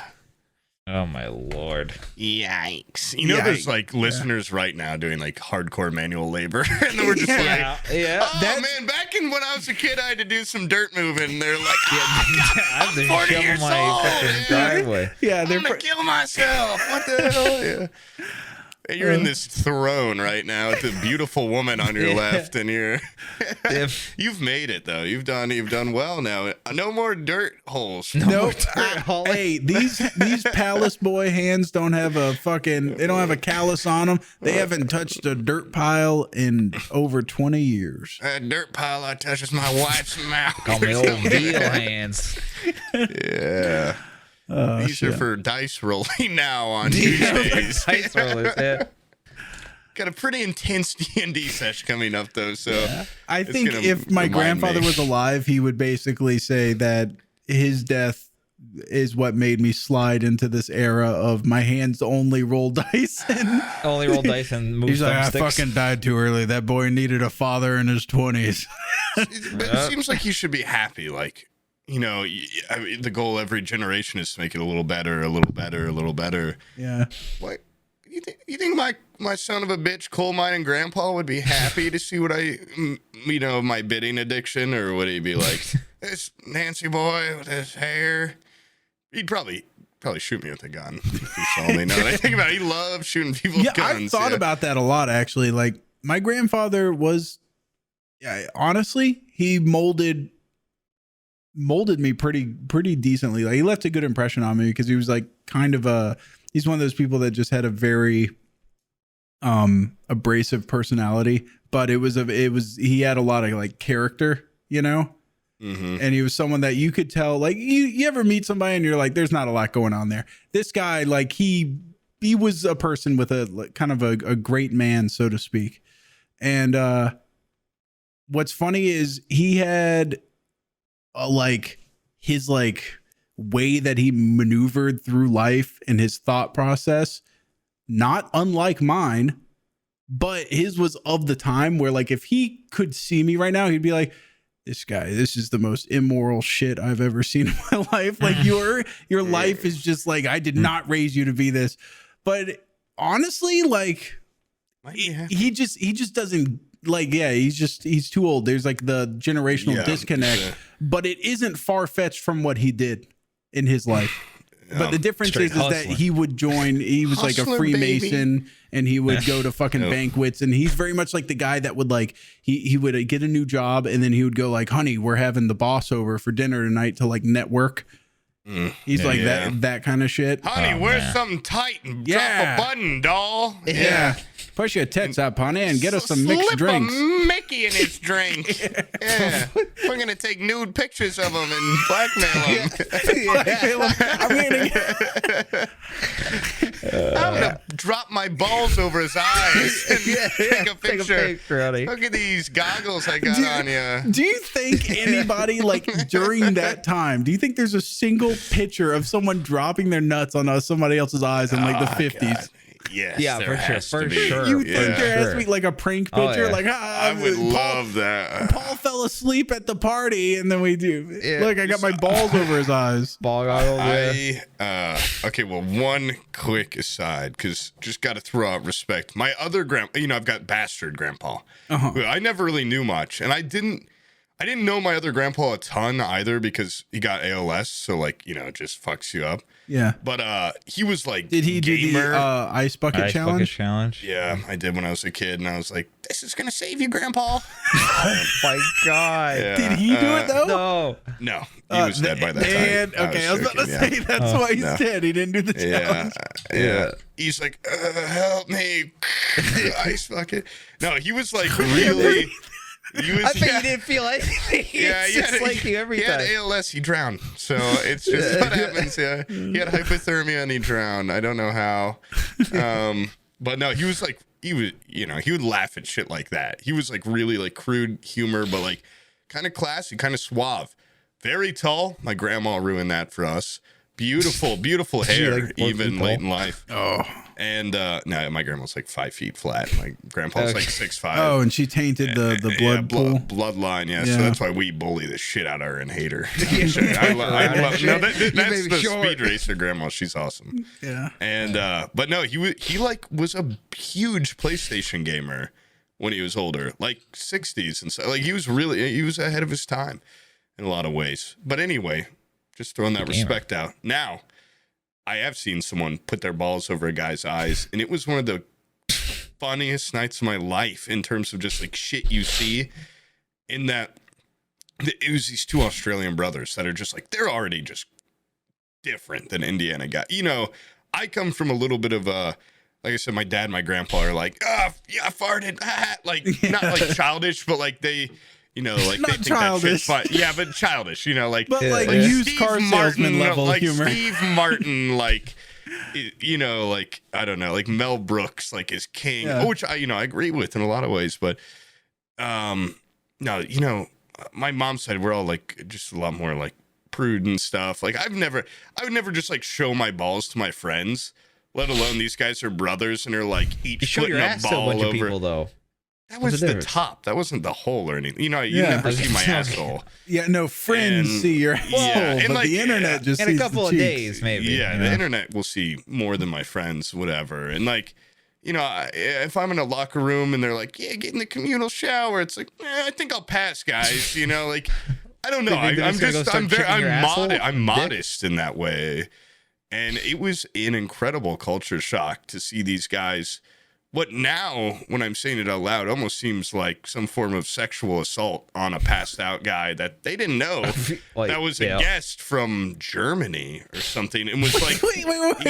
God. This is like International Day in Indiana. If everybody is like old friends and they fuck with someone that fell asleep, these dudes didn't even know this guy. It was just it was to get even with a guy for what Germany's war crimes? Like they didn't know. Yes, it was a generational. No, it was. We were at my current roommate's uncle's, and they're beautiful property, all this stuff, big, and it was. I don't know. The two Australian guys are in a band, and what am I saying? Australian? They're British. Jesus Christ! Same difference. And you were trying to protect their identity. Yeah, I was too late. They actually are Australian. Now I'm protecting their everybody keep their eyes out for the two British guys in Indiana. They're German, and the guy they put their eyes on was Jewish. But no, it's no, they this guy he's a foreign exchange student, and our friend brought him as like their guest. Like I think he lived with her, and that was a girl. No. A girl brought the guy. Okay, who would then be the victim. The guy would then be the victim. And it was like everyone's first night meeting him. And he was nice. He was really cool. And he threw up on my friend's uncle's, like, I don't know, probably $10,000 couch. Probably something ridiculous. Like they just got it in there. a lawyer and a doctor that don't have kids, so they're just like, they're doing well. And he got the British guys to put the balls in his head. And he threw up on the couch while he was drunk and like was like, wait, was it like leather or was it?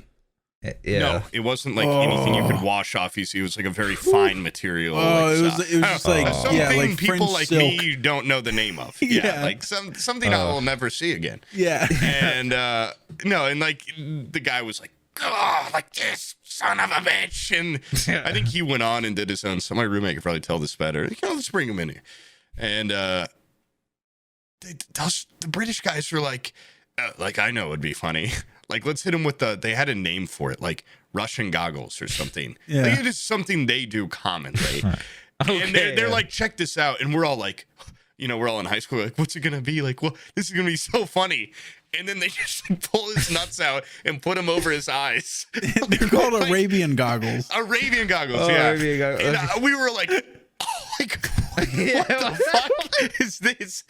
And then you're like 15 and these guys are like in their 20s. No, they're like, hey guys, check this out. Yeah, they were too, but they just live like a different world over there. They're like, I wish I could be more like them in how much they sexual assault people. Yeah, I aspire to be like those guys. How easy it is. Like, so what? I just rub my genitals on you. And like, what's wrong with that? It's like gross. It's like so weird to me, but like, I've seen them before on a Zoom call, just like, be like, hey, like, show me your dick or something. Like, my girlfriend wants to see it, and they're all like cracking up and stuff. I'm like, what the fuck is going on here? And so when I saw Arabian goggles, I was like, what is this? And then simultaneously, we were all like, probably laughed the hardest I've ever laughed. And we're like trying to, and then they put him away, and the guy's like, oh, what's going on? And it's like, you're not going to tell this guy that he just had this man's balls on his eyes. So it's like, nothing, man, go back to sleep, and then we hold his mouth and his nose until he falls asleep, and he goes back under. Yeah. And like, I'm pretty sure someone we're all like, when you do dumb shit like that, a lot of times you don't realize how insane it is until you like say it or something, or you like, until you see someone else react. I'm pretty sure we told the girl he was staying with, we're like, oh my God, like, guess what? Like, they just put their nuts over his eyes while he's asleep. And she's like, what? Like, they just what to him? Yeah, like, we gotta get out of here. And we're like, you said that, like, you don't realize how, I guess, like, significant something is until someone, like, pulls you out of the situation. Yeah. Brian, do you remember Tony's?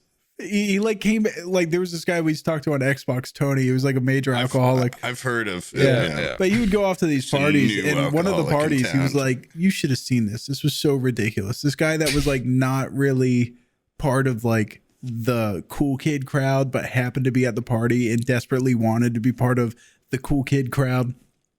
He, everybody like dared him to like drink this beer. They were going to pay him like, each person was like throwing in like $10. So it was like $300, right? What did they do with the fucking and they were like putting out cigarettes in it and just spitting in it and doing all this shit. And like right before he goes to do it, this guy who apparently, this is what's funny. You brought this up. It's very in line what you were saying, but he's like, yeah, there's this guy, this one dude, his name's Carl. Everybody just knows because he's got like these huge nuts, and he always just like pulls them out at parties as like a party trick.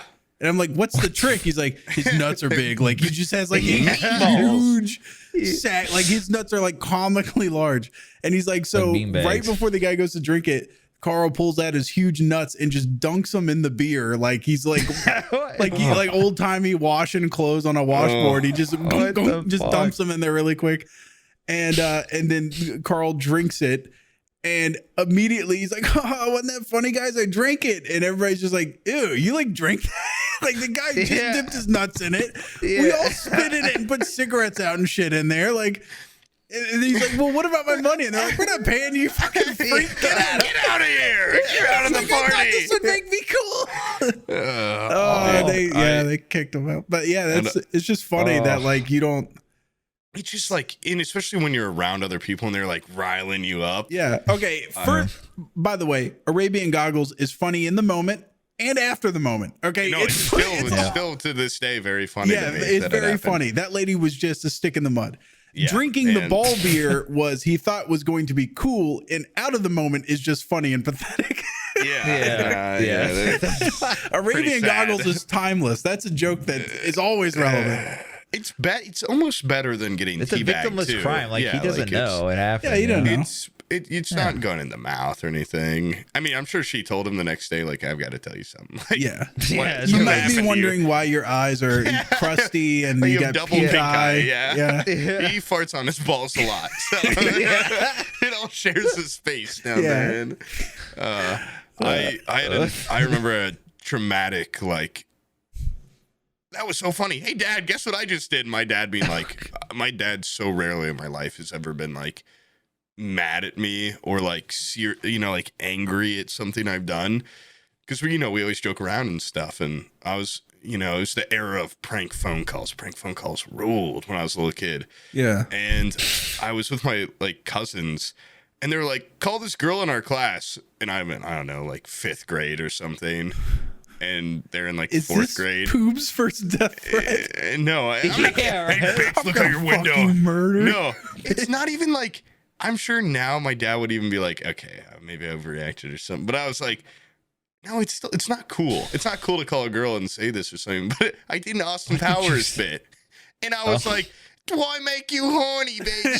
Yeah, yeah. And I did like, I did like a Austin, like 3 Austin Powers lines, and then hung up, and we're all like, yeah, like Austin Powers fucking rules. And I'm like, Dad, guess what I just did? And I'm like waiting for the laugh, and he's like, yeah.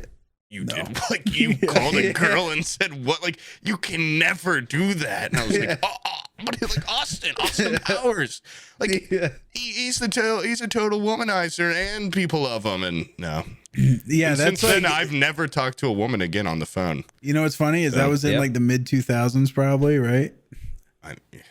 Yeah, someone's gonna look this up, and it's gonna be like, that came out in 2015, and maybe I called a 4th grader when I was like a junior in high school. When did that come out? I don't know. Yeah, mid 2000s. No, I was gonna say no, it did not come out 2015. It came out 2021, apparently. What I was gonna say was like my mom started getting like onto me about shit like that around the same time that her private company got bought by BB&T. And BB&T is not BB&T. I'm sorry. Stallt, cut that. Erase that. Stallt, cut that. Why is that bad? Is that a big bad? Wait, hold on. No, BB&T's massive branch. Never mind. Yeah. Okay, never mind. Don't cut that. I thought I fucked up and said the actual name of the company. Okay, that movie came out in 1997. Yeah, it's a long ass time ago. Yeah, no, when my mom's company got like bought by this major like national corporation, all of a sudden like HR shit, they started giving them like what's that called, like workplace education about like sexual harassment and stuff, and like what's okay and what's not okay. And my mom's like, now when you talk to like women, you have to just like, you just talk to them like it's a dude, but not too much of a dude. Like treat them like treat them like you're talking to like an ATM that has like voice commands or something. Like don't use it. I'm like, what like the a fuck dog or something, a trained dog. Like, hey, I'm telling you, there's all sorts of rape complaints. Like everything, she's like, she went in as a woman and she came out and she's like, everything is sexual harassment now. Like, I was like, it got so commonplace to her to just get sexually harassed at work. She was like, oh, I didn't even realize that was a. You're not supposed to fart on each other. It's just a finger. Come on. Yeah. Oh, yeah. She's used to getting a fucking. He just got my clothes. Yeah, it's a cum sharking, goosing me in the ass as I walk down the hallway. That's all. Guys, Arabian Goggles again. I'm awake. I'm trying to give a presentation here. There was this guy at her work that would just. He would come up and just fucking put one foot onto her desk. So he was just like crotch thrusting at her while she was talking. Smell that. Yeah. Yeah. He's wearing loose shorts on, no underwear. You can see his balls. I've got the meatiest balls in the world. You smell that? That's ball sweat after a workout. Yeah, I just made 100 sales. That's what that smells like. Dude, that is very much the vibe that place has. Was like all the like, I guess like the middle management people were just like dudes, like go out to the links after work type guys. And then everybody in like the typing pool area, it's all youngish typing ladies, you know. And then they would just sit there and try to madmen that shit all day. But they're in the South, so they're not all like Don Drapers. It's like redneck. Redneck inbred. Yeah. It's the same, dude. Yeah. When you're fucking you missing teeth and shit, you can't be Don Draper. It's not nearly as classy. Reek of moonshine. Yeah, throwing back some Bud Lights on your lunch break is not the same as martinis. I've got a little cigarette case, and it's like a little some beers in a sack lunch. Confederate flag tin. Like, got like 3 half buds of cigarette. I got some leftovers from earlier. Hey, do they have these where you are? They on the side of like it's usually right outside of town at like a busy highway area. There will just be people that sell flags. And they'll like have them like hung up so you can see them all from the street. Oh God, that they used to do that with fireworks. And in the South, dude, we'll have them, and they'll just be like openly. They'll just have like Confederate flags, fucking Nazi SS flag, Bob Marley flag, Palmia flag. Yeah, they'll just be. They're like, I don't fucking care. Whatever sells flags, dude. We got whatever. Hey, I'm just catering to the market, okay? Yeah. Hey, so what? I set up shop in North Florida. Of course I'm gonna have this shit. But it's just funny that they sell all of it. Like they'll have like the trans pride flag right next to it, Confederate flag. I'm playing both sides. Yeah. Always come out on top. He's like, I don't care. I'm a venture capitalist. I'll do whatever the fuck the market wants. This is just a side gig for me. I'm a millionaire. Yeah, I just flags are my passion. I love flags. Yeah, I love race flags. Yeah, I love Palmia flags. I love the messages behind these. Yeah. Oh man. Yeah. What's your favorite flag to fly? Me? I've never thin blue line flag. That's Sam's favorite. Yeah, I had a neighbor that had the thin blue line flag thing going on. Hello? Yeah, it did. My internet went out. Yeah, you tuckered out there for a second. I said, "What's your favorite?" It's like a flag? bad dub. Look at his mouth. I'm gonna take Brian's answer. He said the thin blue line flag. Yeah, that's not my favorite flag. Dude, you know what my grandpa would do? He didn't like the cops, but what he would do is he would suck them off. No, he would send in like $5 or whatever to the sheriff fund, and then they would send him a little sheriff like I support the sheriff thing sticker. License plate? No, it was a sticker, and he'd put it on the back of his car. So if he got pulled over, he'd be like, "Hey, cocksucker, I donate to you guys," and they'd be like, "Oh, I'm sorry, sir." Like they see it. He would put it in the bottom left-hand corner, so like they had to see it as they after they pulled him over, and they would almost never give him a ticket. You know what? Knock on wood. I think I'm starting to think just in this, in certain places, it's like, maybe it's just not worth it to pull people over for little shit because they've just got bigger things going on all the time, or they're lazy pieces, bastards. Yeah. I don't know how I haven't been pulled over. I'm the most pull-overable guy ever. Maybe they're profiling me and not pulling me over. You seem like a person that would just drift in and out of lanes. Oh, I pass out. I drink. I get so tired when I'm driving. I try to do one of the podcasts while I just speed a lot, and not like, okay, guys, not like crazy viewer and cop watching, not like bad, school zone kind of stuff, not horrible, but like. Do you think we have any cop viewers, cop patrons?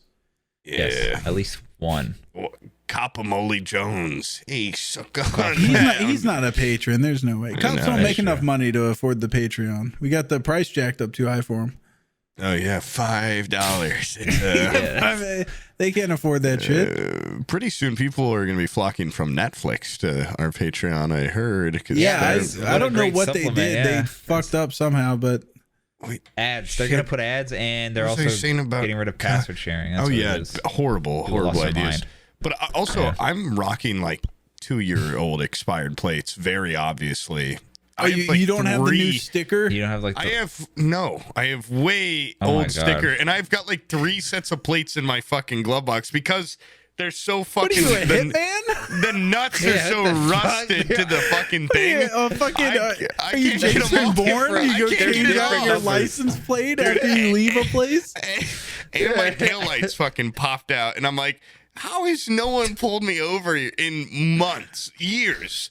Like, what? And I'll have cops. There's so many fucking cops around here just patrolling. Like, they'll be behind me for like 5 miles. And I'm like, you didn't once like look at it, or hiding in plain sight, dude. What does the number say on your license plate?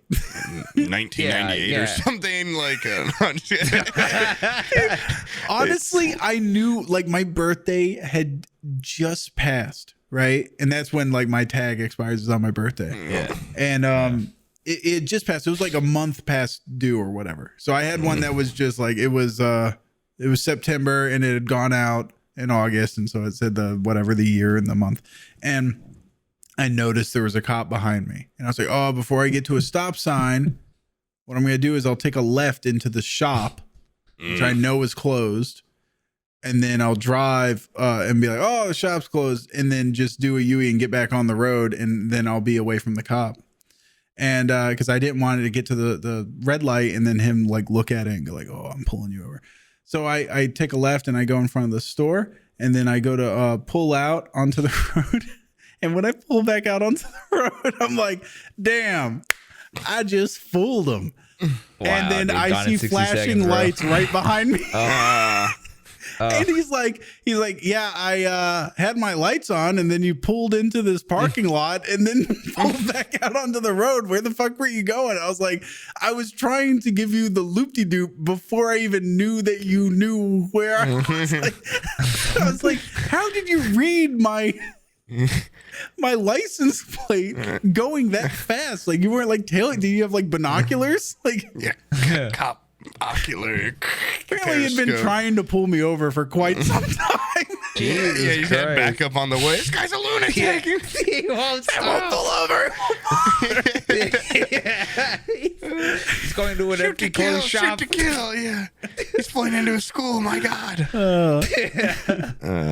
Yeah. Yeah, fuck him. What's funny is like the people that like there's like this weird divide in the country where it's like, do you like cops or do you not like cops? Like there's like people that like cops and are like thin blue line. It's like the only people that should have that shit are cops, or if you're like husband's a cop. Like what happened to like the 80s, man, where everybody just fucking hated cops? Fuck cops. Nobody in my life, like the most conservative people in my family were like, yeah, like I haul ass, and if I see those fucking pigs on the road, I'm like, slow down. The Duke boys hated cops. Now the Duke's Hazard would have a fucking. And those guys going had their speed limit. Oh my God! They had their Hitler mobile, and they fucking hit the cops. Yeah. Come on, whatever happened to that? Be more like the Dukes of Hazzard boys. Get a Confederate flag. Hate the cops again. Also hate cops. Yeah. Yep. The only cops you should like are like Police Academy cops from the movie Police Academy. If they can do funny little like, I'm pulling you over. Yeah. Sound effects, Reno 911 cops, and they make fake gunshot noises along with the actual gunshots while they shoot somebody. That guy was awesome. Yeah. Whatever happened to that guy? He can make a million noises. Sam, you don't even know what I'm talking about, do you? Nope. There's a guy in the 80s that could just make insane sound effects. Yeah, he would do them live in Spaceballs. He does all the radar noises. Yes, yeah. He's in all the Police Academy movies. He I think he talks maybe, but he mainly speaks. He's like Bumblebee. He mainly speaks in sound effects. Yeah, he's like he's a whatchamacallit. What was Mr. Wobbles do? Autist. A beatboxer. Yeah, he's like a beatboxer before that. But he's not like. He's like. Yeah, he's just like, making like the wildest noise. You can make any noise in the world. So it's a little bit avant-garde beatboxing, but it's kind of, no offense, Wobbles, it's kind of way cooler than beatboxing. Yeah, until you can sound like a squeaky it's like doing impressions. It's like doing impressions, but instead of like, hey, I'm Homer, it's like I'm a noise. Yeah, I'm a noise that's not a human made. That's way more impressive. I'm a dolphin. I'm a dog. I'm whatever.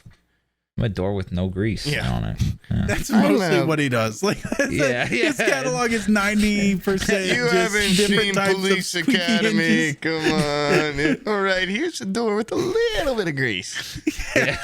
Some This one's WD-40 about applied. 40%. Doesn't make a noise. Hey, what you're about to hear is 3 hinger. All right, 3 hinges on this bad boy. Keep this in mind. Thunderstorm a week ago, and now it's nice and dried out. Whoa. Yeah. God damn. And then he'd do the lock noise too, and that'd be the killer. Yeah. Cherry on top, the crowd would go crazy. And then they would be like, let's see how accurate this guy is. So they recreate all those conditions he says. You know, they get a screen door with 3 hinges, and then they let it rain on it, and then a week later they open it, and it sounds nothing like what he does, and he just runs out of the room really quick.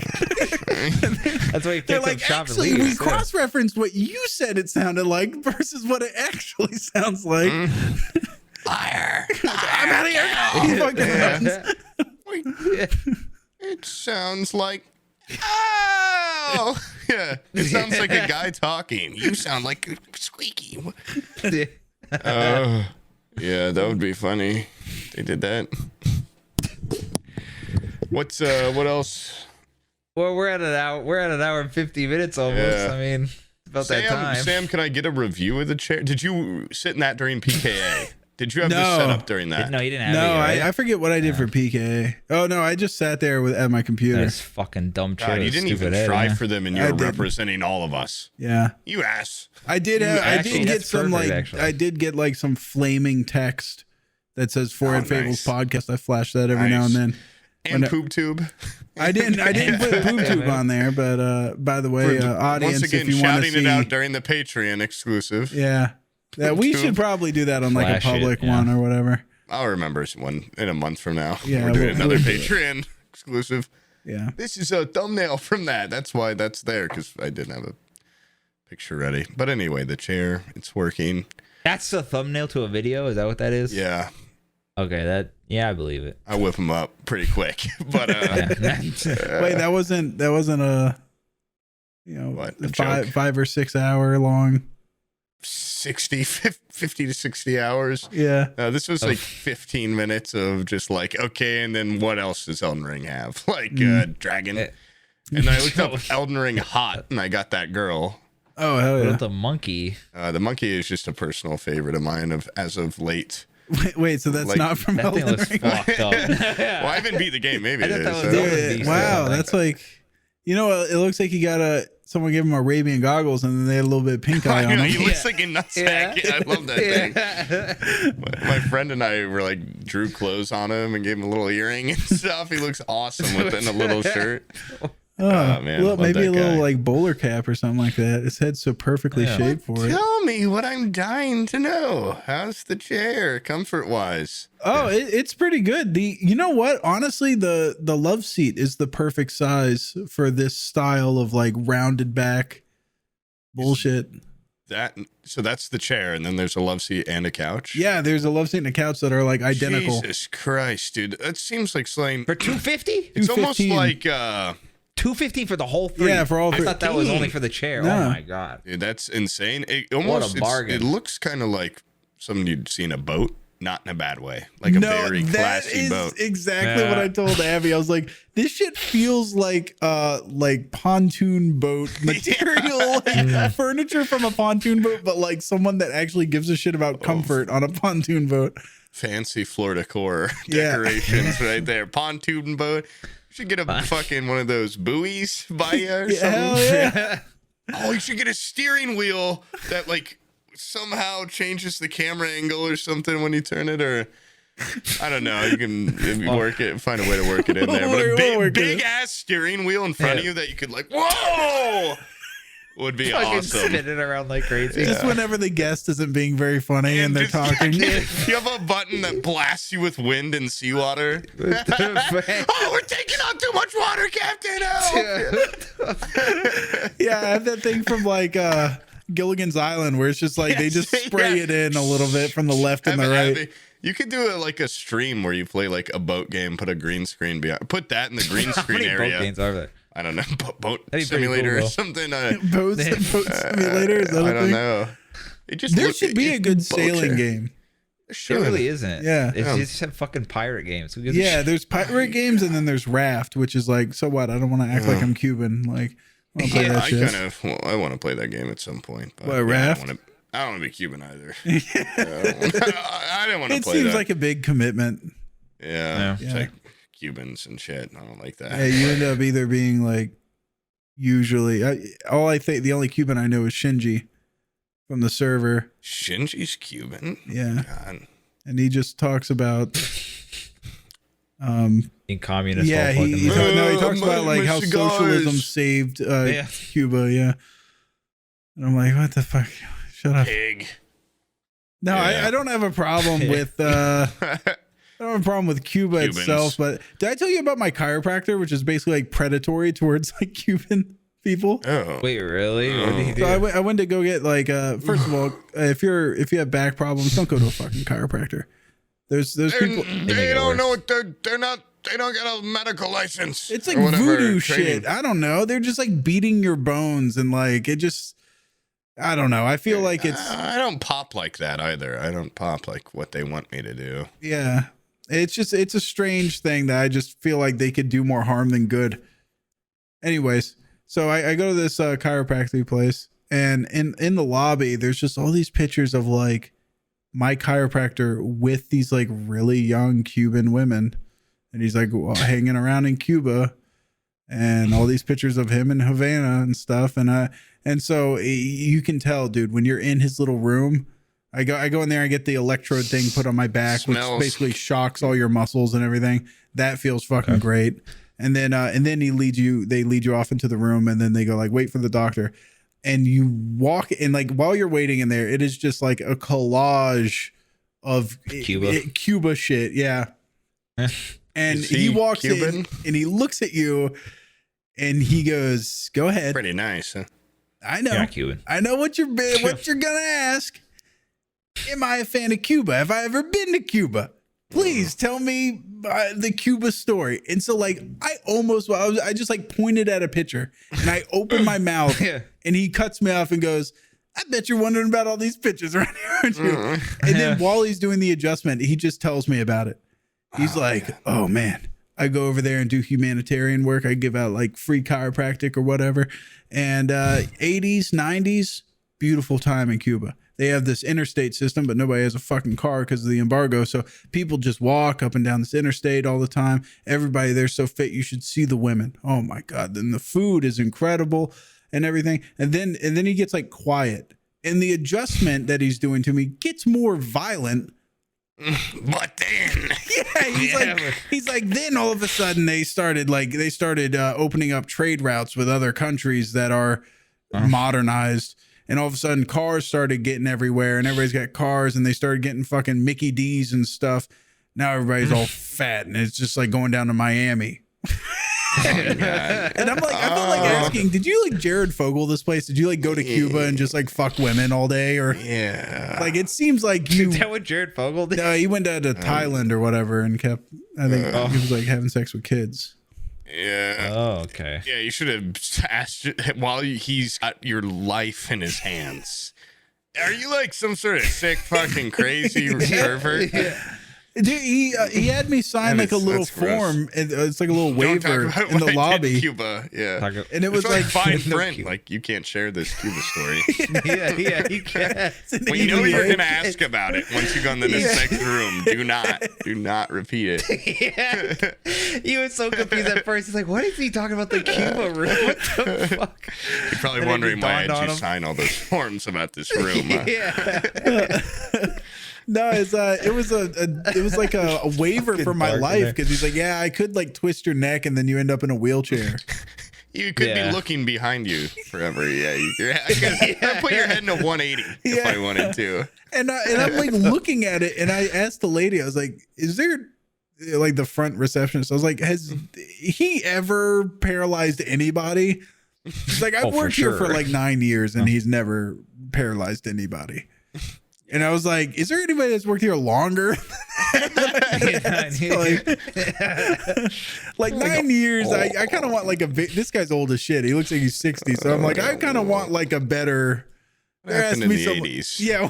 Why did he go to Cuba for so long? Why did he need to escape and go to a place that has almost no informational back and forth? Modernized it, yeah. And they got computers so they can put up wanted posters. And bounty hunters started coming down a lot. Was he just going around Vulcan pitching people, knocking out women and fucking dragging them away? I have no idea. What the hell was he doing? It's a real move you can do to people. Really? Yeah. You're a chiropractor, yeah, man. I don't know, man, dude. I feel like there's like fake, not like a fall asleep pinch, but I didn't know if there's like pressure point bullshit. Because like I'm still really hung up on like martial arts. Are they like a real thing? Like if like a legit boxer fights. I don't want to talk about it. A martial artist would lose. No. Okay, because I have a friend that's so into. No, okay, martial arts are yes, like MMA and stuff. Super, like certain ones are like jujitsu and shit. Like very applicable to fights and stuff. Yeah, but like. Kung Fu and karate and all that stuff's apparently bullshit. And whatever Bruce Lee does. I had to listen to my friend that did like jujitsu and boxing be like, I could kick every time we watch like Jackie Chan, I'm like, God, I love Rush Hour. He's like, I could kick his ass. Like, blah, blah. Jackie Chan doesn't actually like I know, but I'm like, people up. It's like, I want to believe. I want to believe in Kung Fu, okay? I want to believe in Crouching Tiger, Hidden Dragon, flying in trees and shit. So I really don't want to get into. So you never seen that guy that got like banned in fucking China because he had videos of him just fighting karate masters. I watched beating them up in like 3 seconds. I watched IP Man and he beat Mike Tyson kinda. He beat a boxer in the second one, a British boxer. Oh, did you hear about Mike Tyson beating up that guy in the airplane? Yeah, you should have killed him. He should have punched the window out by where the guy was sitting. Dude, and suck him out. He would have sucked out. The guy did have a very funny "I got punched in the face" afterwards. Yeah, he looked like he needed another one. Yeah, yeah, little pouty face. Yeah, that shit was funny. That was the worst face he could have done. If I was Mike Tyson, I would have the same thing because like Mike's sitting at like a window seat where like the ceiling is like going up and over him, so it's like claustrophobic to even have someone next to you. And this guy's leaning in between the chairs, like right fucking here. Hey, Mikey, hey, Mikey. Yeah. Bam. It didn't even really look like the punches, because full Mike Tyson punch. I've seen The Hangover. I know what it can do. Bang, it would probably hurt pretty bad. That guy should have been more hurt. From a couple consecutive, I don't think he could get a good angle on it. Really. No, he's fighting in an airplane. He should have told him to square up in the middle aisle. Yeah, hey, I'll take a picture. Stand up. Meet me right here. Or meet me outside the airport. I'll get a good picture. Yeah. No, but that guy's stupid. Fucking like. Why did he fucking? Yeah. It honestly was kind of sad though when I saw his face. Like.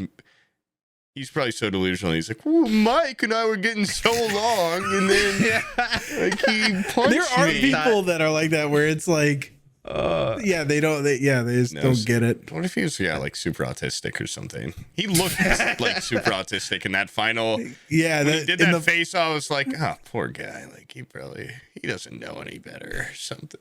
Dude, honestly, come on. If you know who Mike Tyson is, and he's like, hey, stop it. Hey man, I'm gonna hit you. Mike Tyson, I'm gonna punch you if you don't shut up. No, like if he's like, Mike Tyson isn't someone that is in your face all day, like on the news and shit. Yeah, but he's got the fucking Mike Tyson face tattoo. My point is that if this guy knows enough about shit him to want to talk to him. Well, to know that 1, he's a person and he recognizes him. 2, knows his name. 3, is successful enough to be in first class on whatever plane he's on. Was that first class? Yeah, it was first class. I was so confused because I was like, bro, what the fuck? Then he should be socially. Yeah, because if he was in economy or coach or whatever, I mean, that's where the animals are. You don't know. You could get someone that's just going to be like, well, fucking Mike, give me an autograph. Yeah. And they not know better. That fucking guy should know better. He's like, come on. He's up there. He probably has like a decent job that pays enough to be first class, which means he fluked his way through a fucking interview. You know, he has to have some basic social skills. Imagine if Mike Tyson just like fucking bit his nose or ear off or something. like he's worked his whole life since that fight to be like, it was spur of the moment, like it was nothing. And then this guy's like, hey Mike, can I get a picture? He's like, no. Are you sure? He just fucking tears his face off or something. He's like way more with no nose, video. dude. Yeah.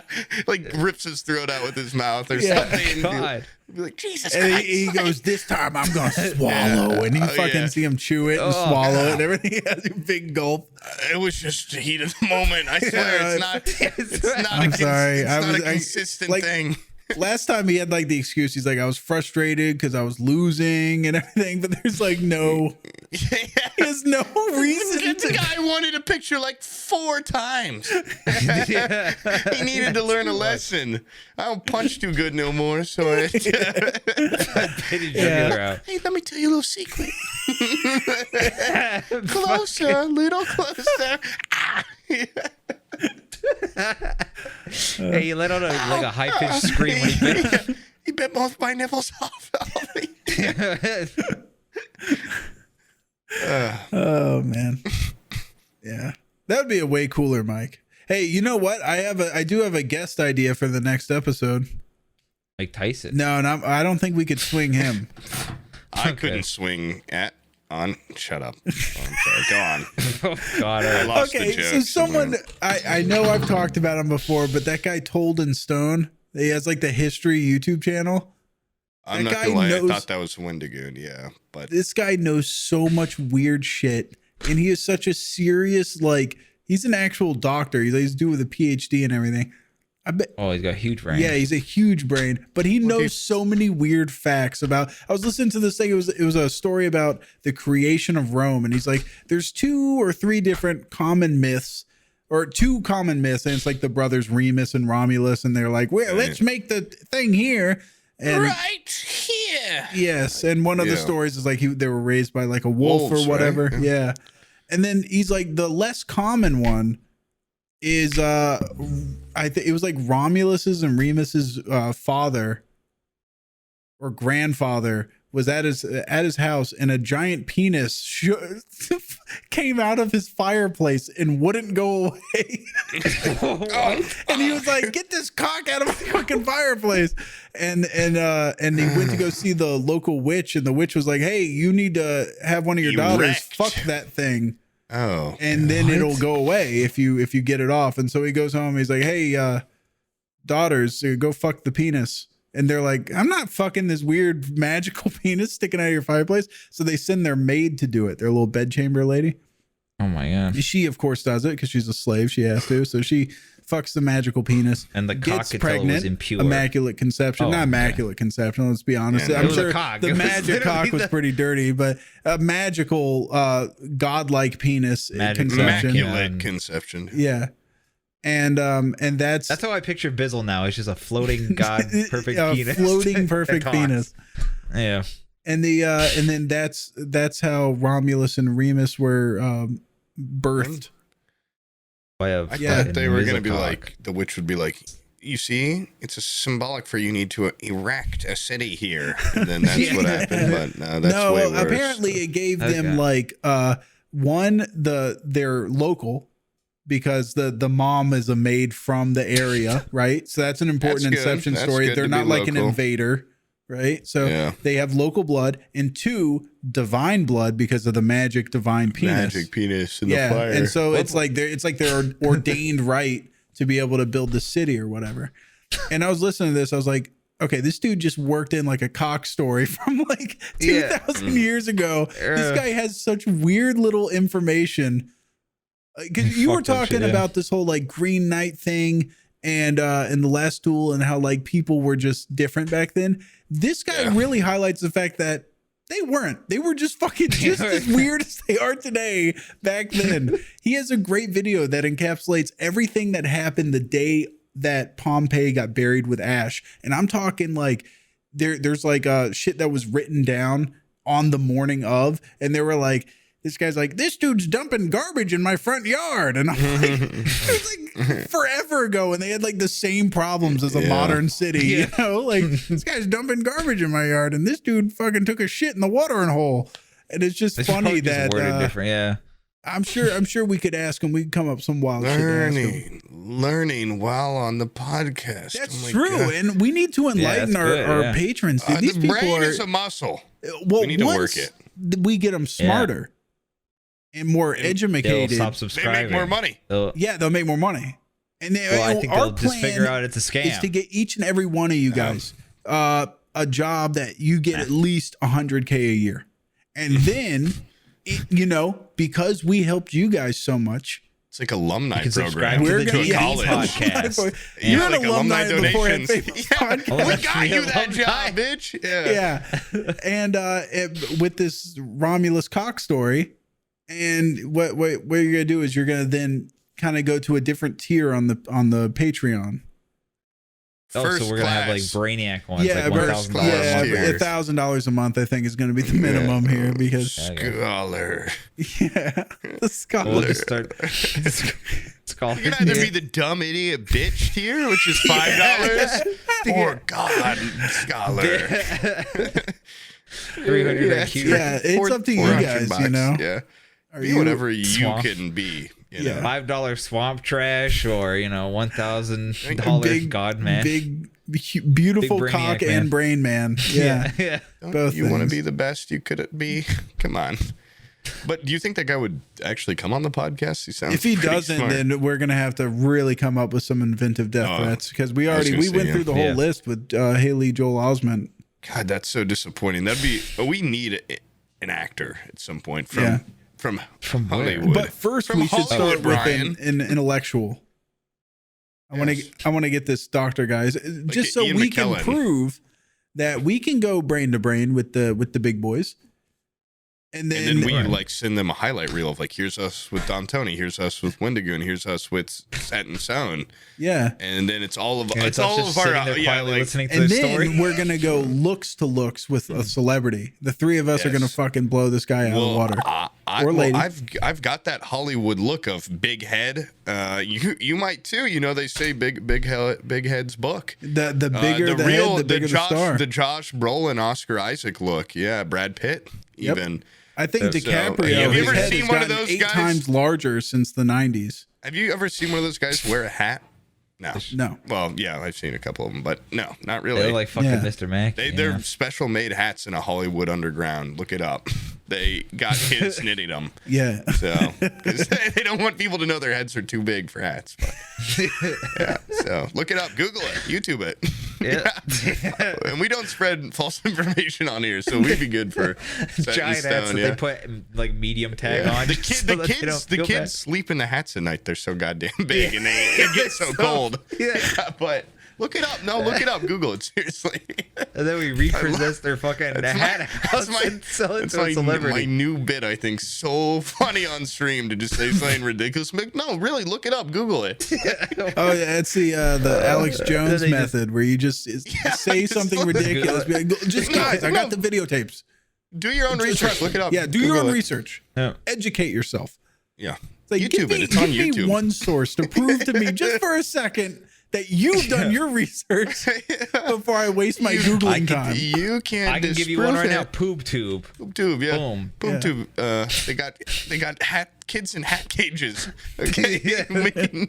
Slaving away so Leo can keep being in new movies. Yeah. I don't know. Why is that why do they like? You know what it is? Is their heads get all big because they start getting wrinkles and then they start doing fillers. And dudes, some of them just have big heads already. And then dudes' heads already just get fucking bigger and bigger and fatter as they go. Oh shit, they do. Oh, yeah. Fuck. Like, look at a picture of Joe Rogan in 2001. Well, he just looks like a creature now. His head looks like a fucking meatball. Well, have you seen his gut? Yeah, he's like body's weird. Yeah, he's still shredded though. He's built like a gorilla, but he's built like an ape. Okay, like I guess gorillas, but like a smaller ape. Like I think you just liked gorilla seems like it's laudatory, and then ape seems like it's like that's the only reason you switched what I said. No, because like if you said I was built like a gorilla, I'd be like, fuck yeah, like that's that is awesome. When I see that picture of him with his little weird rock hard gut, I'm like that is built like one of those pictures of a naked chimpanzee. But okay, sure, gorilla. He's got gorilla gut. It's awesome.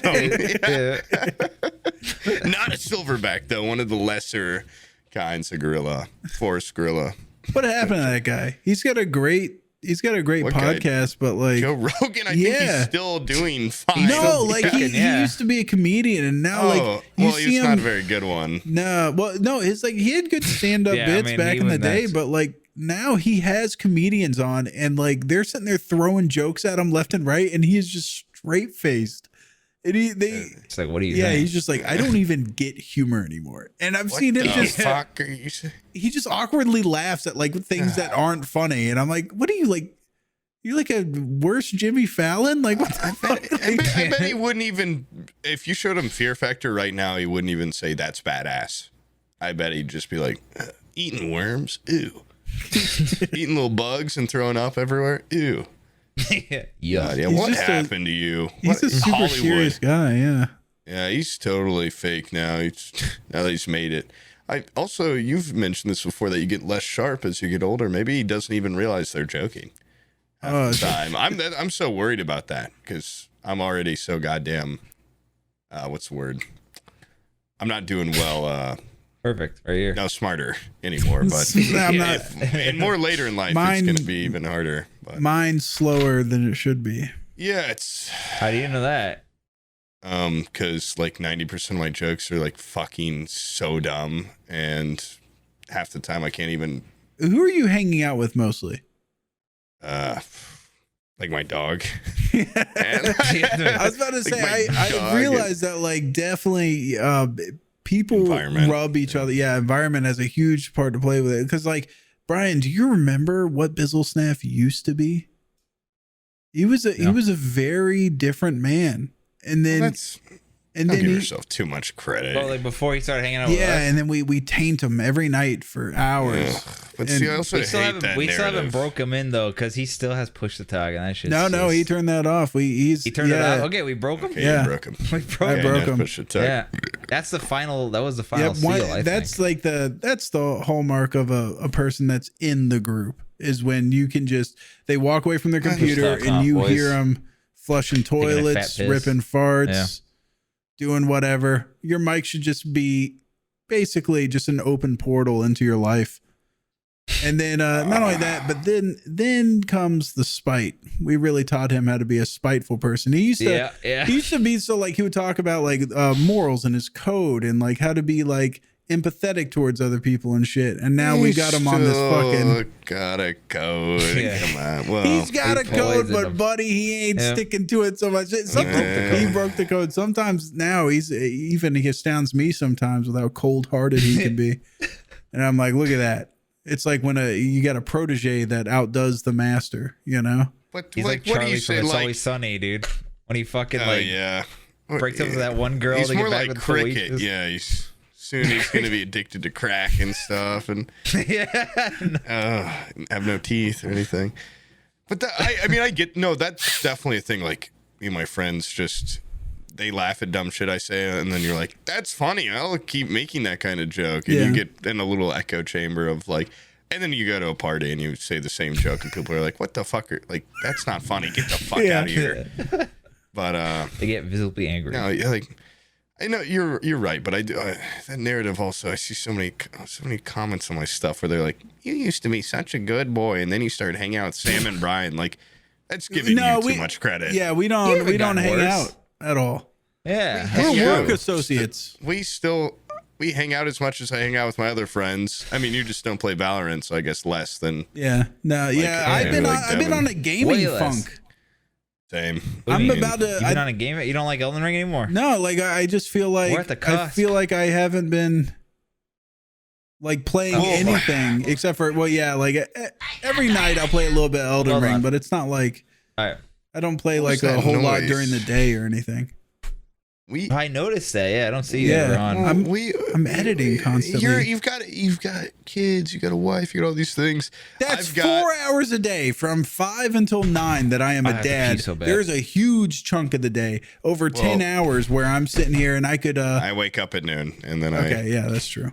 But I could be doing something like that. I just feel like every day I got something to edit, and I'm sitting there just editing up a storm, and I'm like, I just had this realization. I was telling Stalt earlier. I'm like, what the fuck? I used to sit there and just play games during the day and like communicate with other people. I don't remember the last fucking time I even sat in Discord and had a conversation. I don't remember the last time I just like joined people to play a game randomly, you know? Yeah.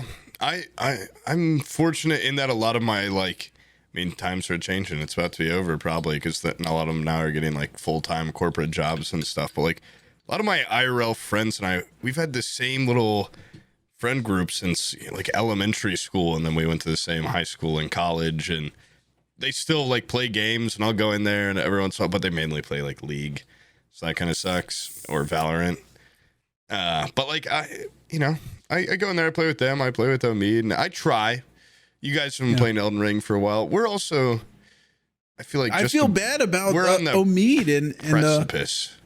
And something of what, like a new game or something? No, of a new stage of our relationship. Soon D&D players together. Soon we're campaign mates. I you know what I'm gonna do? I figured it out. I've realized like the last like 10 videos I've made, or more than that, there's a trend that they've been getting longer and longer. They've all been like 30, 45 minutes. I'm cutting that shit back, bitch, dude. I'm doing fucking 10, 15 again. 10 or 15. I'm gonna start streaming again.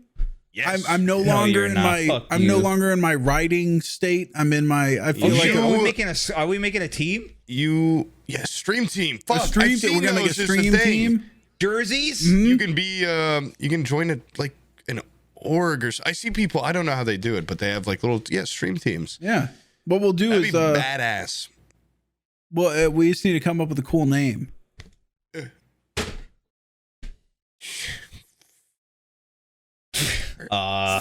Grand Furters. Grand Furters. I'm not a name guy. But now that I also, if you put, know what's funny is you say that, but the first thing Stalt said was, just fucking have Poob say one of his just mind verbal connection garbage word dumps. Vomit. His word vomit. Yeah, word vomit. That's the one. Speaking of like the worst influences I've ever had in mylife, is a Stalt? I think no. Okay. Yeah, Stalt always fucking. No, Stalt's a good influence actually, but a couple of my best friends and I getting so into word vomit a couple years ago, and like it's still somehow so fucking funny to us. And it's like, I love absurdist humor, but there's a thin line between like absurdist and like random is funny, which is like random is funny sucks, absurdist rocks, blah, blah, blah. But like, I think it started from like a Tim and Eric sketch where they're like, they're telling like my grandpa and my grandma, my step pepper and my like peepaw or something. And then like we started just saying names for grandparents for like fucking hours and be like, and then it's just evolved into like when we hang out and watch something, just like saying like grandfurter and like my meritor and my peritor, and like it's like it's not funny even to us. I feel like anymore, but like sometimes still you strike gold with like a name for something, and it's like, God, let's go. It revitalizes you. Or like all these fucking stupid ass names I keep naming my characters on PoobTube, check it out. But they're all part of the Garbly family because of Garbly Barbly or something. There's some bullshit name, and then there's like Turt, and I don't even remember. Snart Garbly is like one of my. That's why I love to like any game where you get to make character names often, like Kerbal Space Program. Actually, wait, you didn't get to name them. They just came out with their own like Mormon names or whatever. Yeah, they're like Curtis. But Kenshi, dude, Kenshi every time. Every single character is just like Borgon, Gorgon, Dorgon. Borges. My guy's name was like Turgus, Ratbot. Turgon. Or some simple. Because he was a robot that was hunched like a rat, and I only played that game for like 2 hours, and the whole time I'm like, what the fuck is going on? Yes. I like gotta like, I'm like, you will be my wife, and then I got knocked out, and she got like traded to the biggest slave camp. I'm like, what's happening? Dude, the game is like kind of like The Sims, where just the wildest shit that you just you think you're like, okay, I'm gonna set out on this journey, and all I have to do is stay off the main roads, and then I can avoid like the enemy faction, because you think that's what's gonna happen. You take one step out, and like giant crabs will carry your people away, and you're like, that wasn't even on the possible threat list that I had come up with. That game is relentless, dude. It just looks like fucking I didn't even know there was like the extent of what would have happened. I'm like, oh my god, like after 2 minutes, I'm like, my wife's been raped and carried away, and my character's bleeding out, and I have no way to repair him. Like, sometimes you get enough people where like you're paying attention to one person, and then you go back to your other one, and he's just missing legs, and you're like, what the fuck happened? Where did your legs go? And you see there's fucking bone dogs running away in the distance. They got the legs. They took the legs off. But that game, dude, what's great about it is if you go on the subreddit or like you go to any community forum about it, people's experience from person to person is so vastly different. It's that's like, sweet. Yeah, they're just like, I have like 70 hours in the game, which is a huge hunk of time, and they would have done nothing that I've done, or vice versa. That I can't wait for Kenshi 2. That shit's got me pretty stoked. Is Kenshi 1 even done? I thought he was still they officially made it done, and now they've done they have like some developer screenshots of Kenshi 2, and it looks so tight. Shit, really? Wasn't Kenshi 1 like literally like, this is a work in progress, don't buy this fucking game? Yeah. For a long time. And I think now he's realized that there was like engine limitations or something, and so he's like, fuck it, we're going to Kenshi 2. Kenshi 2. Speaking of, well, not speaking of, but on a different note of shitty, like, we're making 2. Overwatch 2 is now like out or something. I've heard, or it's like the beta's out, I think. Oh, okay. And it's just Isn't it like a Overwatch with an extra character. Here I go, potentially spreading false information. My source being, I think, Devin earlier today.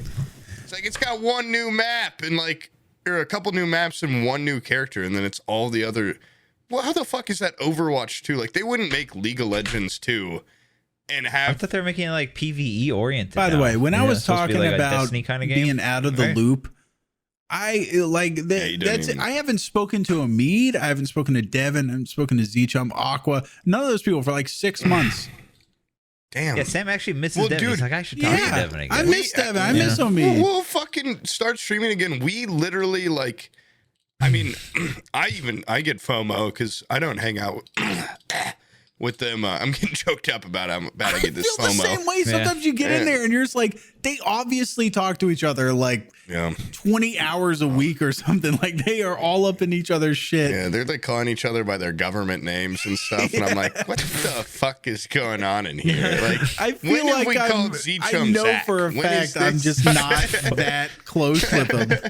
I didn't want to know what the Z and Z meant. When did this guy become Zach? Okay, what the hell is going on? Is that his name? Yeah. So his name is Zach Chum? Is that what Z-Chum is? I don't think his last name's Chum, but no, like I know, but Zach Chum. They're in there like all the time, and I'll go in there, and they've got like inside jokes and stuff. And I'm like, yeah, guys, and then I'll say one of my jokes, and they're like, "That's not funny. Take it to forehead Fables." Oh my god! And I'm like, "Oh what my does that god. mean? I don't know. Take it to those Fables? dumb animals you work with." But no, we like often. I guess it's probably we talk about Frasier. No, we talk. Yeah. Are they like highbrow? No, we talk about how we miss those fucking party game streams where we used to play like weird, friendship tearing apart deduction Among games. Us and shit. And if you, I swear to God, if you say, I thought everyone hated them, we've gone in this loop of conversation. I just felt like I was wrangling cats. Like, I felt like nobody wanted to be there. Oh, I mean, that's just how it is because everyone's lazy No, streamers. I never got that vibe from Devin. I swear to God, if you're like, I have a video idea that requires someone to grind something for 12 hours on a game. Oh, yeah, I feel Devin's just like, all right, time and place. Like, you tell me when. They all did that for those last 2 Zeechum videos. Like Josh, Devin, Omid, and Zeechum fucking did insane like work on, and it paid off. I mean, Zeechum edits for like 2 months in a row. Both his last videos had. No, I love those like ideas where you have like, you could tell that was like that he had the title in his head, he had the idea, he had everything, and then you set out to make the video. Those are always the best. And he sent me the intro to that shit and was like, "Hey, like, is this good?" And then he told me that like, no, I think it got to you and then back to me that. And you thought it was a beautiful masterpiece and you cried, but you didn't want to let him know that, so you said it was dog shit. No, Zeechum like told somebody like, yeah, I sent it to Sam. He never fucking sent anything back. And I was like, I thought he was doing like that thing where like a 10 out of 10 hot girl like posted a selfie going like, oh, I feel kind of like fat or whatever. Like, am I pretty? Big stinky shit. Yeah, like what would you do to me? Fishing for intro I thought he was compliments because he just sends me this like, perfect. You hear Ave Maria in your head and everything. Yeah, like great editing and everything. The premise was a slam, obvious dunk. And I'm like, you're fishing for compliments. You fucking know what you got here. That's what I thought, at least. Is that what you said? You just listen back. You should have said that. You. I was yeah. Well, that's when I was in like the middle of typing. Like I don't. Fuck you. Yeah. Oh, what do you want me to say? I love it. God, fuck you, dude. He knows I would like it. Like you just sent off something that's like great. It's like better than 99% of every video made on YouTube. And he goes like, is it good? And at the time, of course, I'm working on like one of those I don't really give a shit about. And I'm just like, oh, fuck. Yeah. Oh, you got direction in your life. Good for you. My video sucks. You immediately started learning After Effects. You pulled up some sort of. I downloaded After Effects again. How does it work? Dude, it's just because I'm fucking lazy. But I've tried to learn After Effects for classes like 10 fucking different times, and I'll get to like I can make the basic like the hello world of After Effects, and then after that it's like Jesus Christ, this shit's so tedious. I could never. And then you get into like 3D modeling and bringing it in. It's like, can't I just like say something stupid and you guys laugh? Like, do I have to work on a video for a month? No, God, actually, it turns out that the less you edit and then the funnier you are, it doesn't matter. You just remain even. Yeah. So I've noticed that. Yeah, if there's a lot of trickery going on in the edit, it's usually not a real giggle fest, but it's rare. And I've noticed that like are you indirectly saying that video sucked or something? No. What I'm saying is like I've noticed the people that do rely on just being funny, like Sniping Soup. That guy has zero editing. He used to edit more, and then he's just like, dude, we're going for maximum goofs and giggles. Yeah. And it is just like, God, clip, but clip. Imagine the holy one that is insanely funny and then just an insanely good editor, and what you could make would be anything. And we've talked about this before, like the amount of effort people put on. That's what you make. Yes, Shaun of the Dead. No, you make Hot Fuzz. That is a masterpiece. No, those are both. I fucking love those movies. But we've talked about before, like the amount of like if you just went on Twitch and people do it, like people blow up from like, wow, look how much effort they put in, but the bar is so low. Yeah. Of like, if you did your just chatting in this scene, you'd already be a step above 99% of like fucking streamers, like you could. Yeah, there's that guy Sushi Dragon. Is he the one that you showed me that is in like a virtual world or something? Yeah, he has like a bunch of these Bluetooth numpads where like he can change the scene. He's got like Google Glass on and stuff, and he's got on these on the fly scene changes and everything. But well, that's like it would help if he had anything interesting to say. Like if he was a producer of someone's stream, that would be fucking awesome. God, yeah, you should team up. You should do a collaboration with a Sushi Dragon and be like, hey, do you want something actually funny to edit around?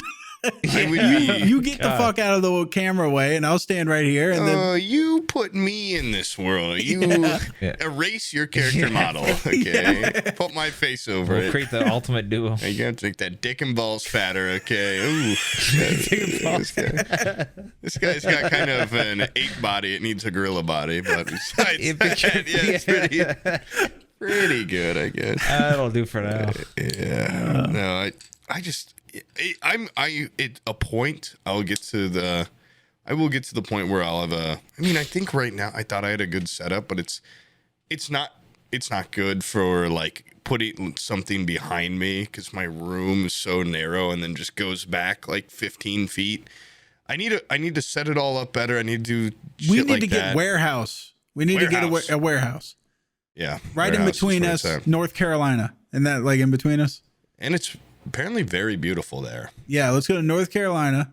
We'll get a big ass beachfront warehouse because patron money. My roommates move in. Yeah, patrons love warehouse on the beach. We'll get 30,000 square feet of warehousing space right there beachfront. Yeah. This used to be a Coke bottling plant. Okay, sold. Yeah. We'll have plenty of room for green screenery. That would be hilarious to do like a practical like.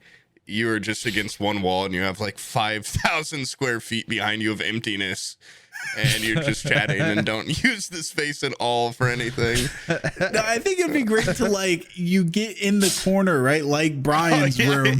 Yeah, and you do that for years. And then eventually you're just like, hold on guys. Like I got my desk on wheels. I'm just going to turn it around so the fan can hit me better or whatever. You just turn it around and here's in what used to be a super Walmart or something. All right. I'll give you a room tour. All right. What the fuck is that? It's still like really cramped up. The floors and shit. Like, you just got a twin bed and like a chair and then a microwave on like a little side table. That's it in the whole place. I didn't tell you guys I was a squatter. I swear I told you guys that before. How's that not come up? Oh, weird. Anyway. God, yeah, no. That would be awesome. Yeah, I think there's like the donut operator guy and his friends. They just got a warehouse together, like a shared space. When we had what's his name, Schlatt. I know a lot of people get there's a lot of creators in like Austin, Texas, and stuff. Yeah, because Texas or California, right? That's what it always tax is. California for the just like general, like you're in California, and then Texas for like the tax and. Oh man, it's almost worth moving my whole family out to California just so I can add that to my resume. That impacts has such a positive impact on your career to be able to be like, I'm in California. Look a lot cooler. Yeah. And you could imagine you're like, hey Bizzle, you want to go collab right now? I think that's the argument people do is that's where everyone is. So you got to collab with them and shit. I'm gonna Uber. If only there was like some way that like our computers could talk to each other over the. I know, but it's cool. Well, maybe we'll IRL ones. We'll see during this hike how the IRL podcast feels. What if it's like magic? Okay, what if it's awkward? What if it's really awkward? Yeah, it's gonna be horribly awkward, and everyone's gonna be tired because we just fucking flew in. Yeah, true. Also, and the other what if we hate each other for 3 days? Yeah, that too. Yeah, that's very funny. What if I stink? What if like Brian just keeps like farting or whatever? Or if he like right now he's like a leg twitcher. Look, his little chair's wiggling back and forth. You do that shit to me while I'm sitting next to you on a couch, and I'm gonna start throwing elbows. That's not everyone would have their own throne. To be leg twitching. I'd imagine it like a Shark Tank move your legs more. Like everyone's got their own little like throne, and then the camera's where the pitcher would normally be. Oh, okay. Yeah, we could do that. And then there's a big ass Shark Tank behind us too, because that's badass. On the hike. All right. It's gonna be a good podcast. I think it's gonna be a good podcast. Yeah, it's gonna be fine. It'll be fine. I mean, people will finally see how freakishly small I am, which is, scary. Wait, how are you small? Well, I'm only 4'4". I watched the making of Lord of the Rings. What we can do is sit you closer to the camera. No, dude, I said this earlier on these weird prop items that are just fucking huge or tiny. Yes, I was gonna text you about this earlier. I totally fucking forgot. And I mentioned it on stream, and then I like bit my tongue. So I'm like, but not too much to my viewer. I really want to do a forced perspective thing one of the days where like one of us, like, you know, it could be me, it could be someone, looks like insanely small, or like we'd also do a Gandalf one where like you look like you're fucking 7 feet tall at all times. Yeah. And I look like I'm like 3 feet tall. It'd be a lot of effort, but we could get a couple good shots where, you know, we're standing like on a fucking something. I don't know how they do it. I know for like some of the shots they have a ring that's like this fucking big. Wait, are you bringing that? Are you packing that in your bag? A giant metal ring. It weighs 14 pounds. Well, I'm bringing a little doll of myself that's this big that we can use for shots. Oh, nice. Oh god, some sort of forced perspective would be so funny. What, at the camping trip? Yeah, or like somehow. Okay. I have to get one of those fucking diopter lenses or whatever that have the split focus. Is that how they do it? Yeah, it has like two separate lenses or like elements or whatever. One of those up real quick at the store. Yeah. Those are like really weird specialty lenses, and they cost an arm and a leg. But imagine we get one shot where it looks like we're all 3 feet tall, and you're like 7 feet tall. It'd be all worth it. All of a sudden, it would be like a huge hand promo or something. We've got our little cloaks and stuff. Yeah. Oh, that one guy with the cloak is really big. Or okay, we could do the classic where I get on my knees and I put my shoe on my knee. That way it just looks like you're way shorter and those are your feet. We need whatever technology they had for little man. Yes, just full fucking facial reconstructive surgery on that baby. Whatever they did. But no, shoes on knees might have to be the cheaper option. Okay, yeah, I'm gonna write that down. I got a list of going things that I'm gonna do. Now we got $10,000 lens or shoes on knees. Yeah, okay, one of the two. Whatever's I'll bring that up to the accountant of the company, Abby. I'll be like, hey, should I get like a $6,000 split diopter lens or whatever? Or should Poob wear shoes on his knees for 10 seconds? Keep in mind, he's got to take them all the way off his feet and then put them up there and squish them. And then, like, we're outside, so, like, the leaves are going to get stuck to his socks a little bit, and you have to pluck them off. Wet. It's the whole thing, It'll sour his whole day. I could buy a second pair of shoes and just have them always on my knees. That way, in a second, I could get down. Oh my god, dude! If you want to go fall for a second, you know, you could just catch yourself on your knee really fast. Yeah. And I've got my elbow hands. Start running. You put them on your elbows and your hands. You can do like a fucking, like a fucking centipede. Oh god, he's rolling down the hill. This guy's going so fast. He's so sure-footed. Everything that contacts, he's gripping so well. I hit a tree. I just roll straight off it and go off the tree. One of us should climb really high in a tree and then fall out of it and fucking ruin the trip. Land on your knees. Land on your back. Yep. Break your head open. Guys, I got these hands. Yeah, it'll be a fun time. I hope nobody gets hurt though. No, yeah, I think Sam's gonna get us all sick. Oh, dude, Abby's been walking around here going like, oh, and I don't want no ticks either. My throat's so sore.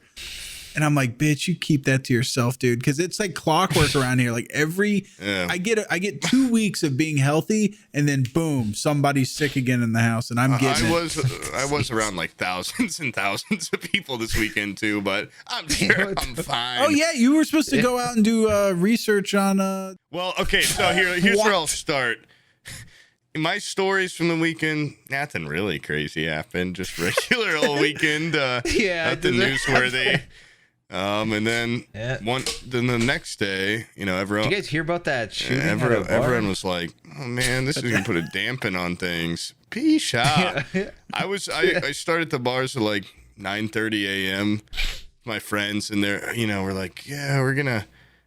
I guess I was really the only one being like, "We're gonna make it all night, right?" And they're all like, "Jesus Christ, no, we're gonna have to take a break midday or something." But I'm like thinking, this is hike prep. This is endurance training. So, you know, but it's also a testament of I have to make sure my penis works by the end of the night, just in case. And you have to drink just the right amount to never start getting hungover at night, but also not, you know, lose your buzz. but not spend too much money. And something a veteran like yourself would be. Perfect. That is a very fine balance that you have. It's hard. It's hard. It's like one beer every 2 minutes for the whole day. It's and it varies from person to person. Yeah. My friend, it was a lot different, but yeah, for me, it rounded out to about one Voodoo Ranger per 40 seconds. And and that got me about, like, I was still like completely able to speak and dance. And no, my friends left at like, I don't even, God knows, like time changes. 9 p.m. It was like, no, it was like 4 or 5 p.m. They're like, we're going to another bar. And wait, how early did you guys show up? Yeah, well, if at 4 they were tuckered out and they were like, let's get out of here. Like 9 a.m. Like wait, 9, you 10 showed a.m. up to a bar at 9 a.m.? Yes, it's a day. It is a day of just nonstop. Like, the funny thing is, we originally were supposed to get there. Is it legal for a bar to serve alcohol at 9 a.m.? We were originally supposed to get there at 5 a.m. because the bar opened up at 7 a.m. And at 7 a.m., they had a line around, like, probably... Okay, so for slight context, you know, my friends go to this college where it's a big weekend. And the line goes fucking for like a mile. And so, you know, we have to get there like 2 hours early before it opens. No fucking way. I told them, like, we're not going to make it till 3 a.m. if we do that. They're like, we're already not going to make it that long. And so we get there like 9, 10. I don't like that attitude before the games even started. We do a little pregame. I'm like, guys, come on. Let's go. You know, and I'm even like, I'm the older one. I'm like, I'm getting too old for this, but let's give a last hurrah. And yeah, like probably 4 or 5 there, like, God, I'm tired and I'm drunk. Like, and I'm like, I'm just getting started. So I say, waiter, 2 more tall boys, please. And I was like hanging out with a friend I knew, and then he's like, I'm leaving. So I find myself, it's probably, I don't know, 6 o'clock. I'm lost. I'm scared. There's hundreds and hundreds of people around me. And all your friends have gone at this point? All my friends are like, I call them and they're just dead asleep. Yeah. And I run into, this guy walks past me and his friend, and the guy's like 6'7", and he looks like Lil Dicky or something. Just huge ass guy with like the most beautiful Jufro. Like but he looks like Little Dicky. Yeah. Yes. Little Dicky, if someone grabbed him and fucking pulled him. Just pulled him tall. Like, he was still pretty scrawny. And then his friend was like 6'4", son. Just so handsome.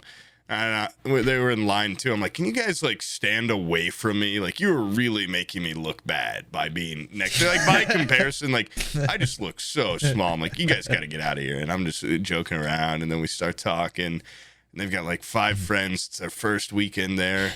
I just hang out with these guys for like 7 hours in a row after this.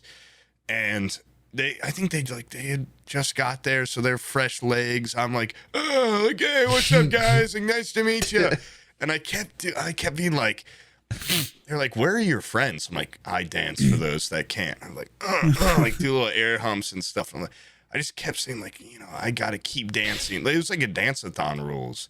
Like, I have to keep dancing for my friends that couldn't make it here. And one of them's like, oh my God, like, one of your friends like get shot yesterday? I'm like, oh no, like, nothing like that. No, like, they're just tuckered out. Like, they're tuckered out, blah, blah. And, oh my God, like, hours and hours just, doing God knows what. I guess just standing, working on my endurance. And we make it to the club bar, and I lose them immediately. I go and I find a chair, finally. I'm like, oh. I ask Guy. I'm like, Guy, can I sit here? And he's like, oh, yeah. I'm sitting in this chair. I probably am, God knows how long. Maybe an hour, maybe 30 minutes, maybe 30 seconds. And I'm just sitting there like spaced out staring at the sky because I've been on my feet for like 17 hours straight at this point, drinking Christ. The whole time. How are you functional, dude? My feet get all tired after a couple hours. Genuinely, probably alcohol, and also just like I was very impressed with myself because we've done this a couple times before, but I always remembered it being a like way worse experience. Like, I think those guys gave me the boost I needed. Not only that, but you got flat feet, so it's like and I'm not in comfortable shoes at all. I was in just like shoes for looks. Well, flat feet, if you think about it, you got like the base of those little plastic army men. I can plan. Yeah, I can plan. But the problem is I had to keep dancing for those that couldn't. So I had to keep and I'm not doing at this point it's not dancing, it's just air humping. I dance for those. Walking. Feet completely playing it. Just air humping. This guy's having a seizure. I'm foaming at the mouth at this point. I probably haven't had water in 10 hours. And this guy like that was at the table with his little friends comes over and he's like, "Hey man, like how are you?" And I'm instantly, my guard's up. I'm like, what's it going? Like, hi. He's like, oh, who are you here with? I'm like, I'm fine, by the way. Like, I'm just very tired because I've been here since like 9 a.m. He's like, oh, and what do you do? And I'm like, what's this guy trying to make a friend or something? Like, which I'm normally cool with.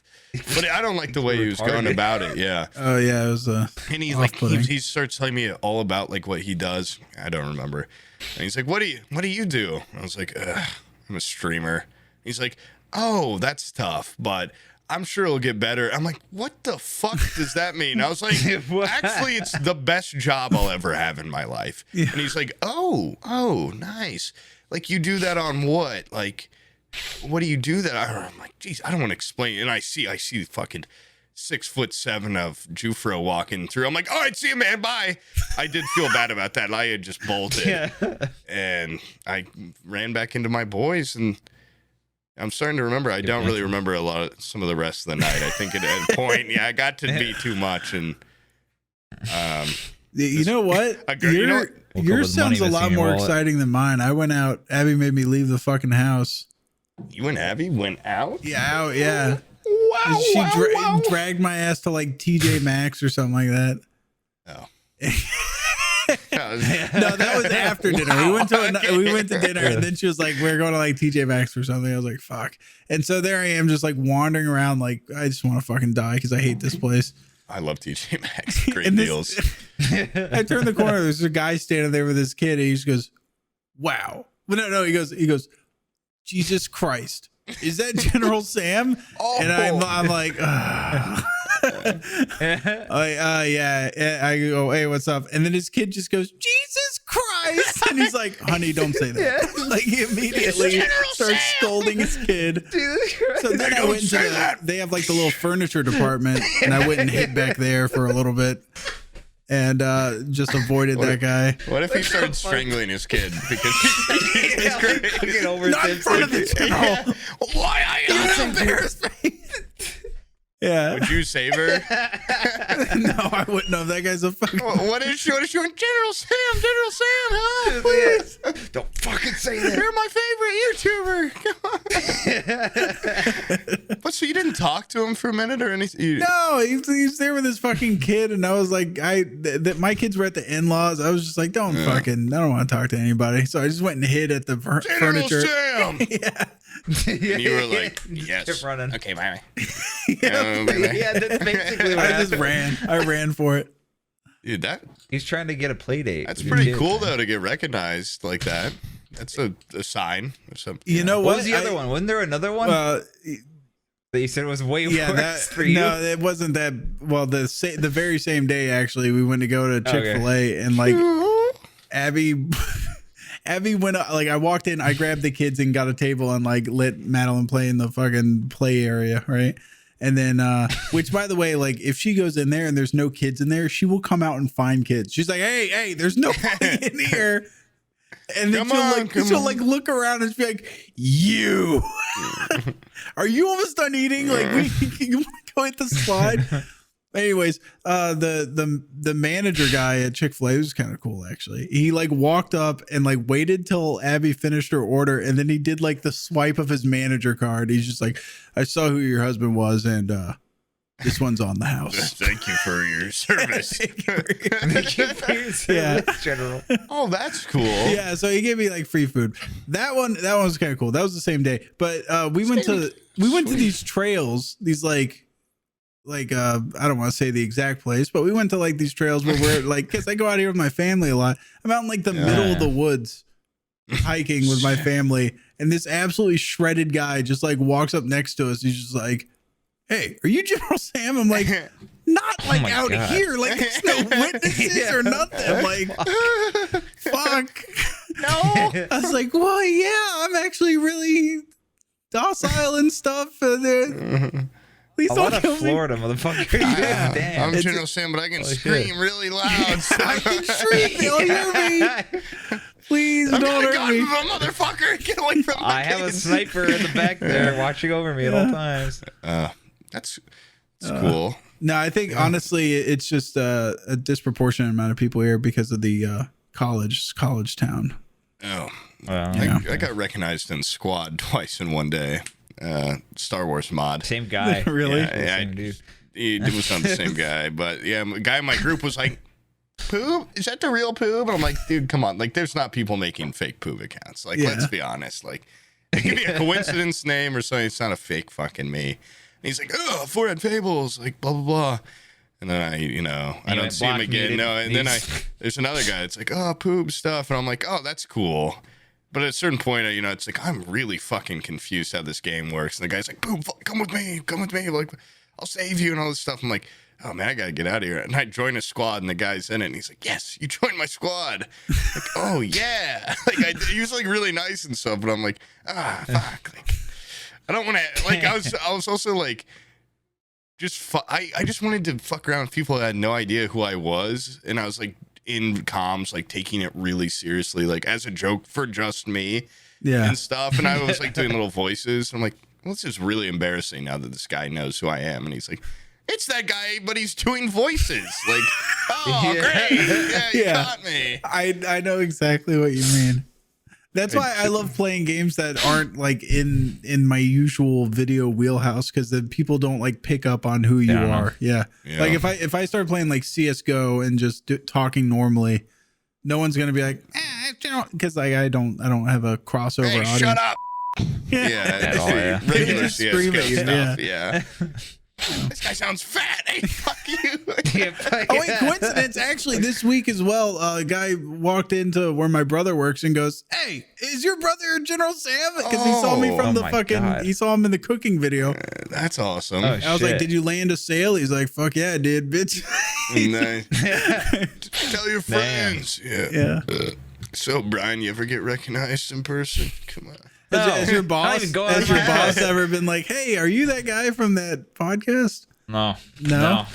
You know what we should do is you're fired. Shit like you do like that. You're Brian from Forehead Fables. You're fired. Get out of here.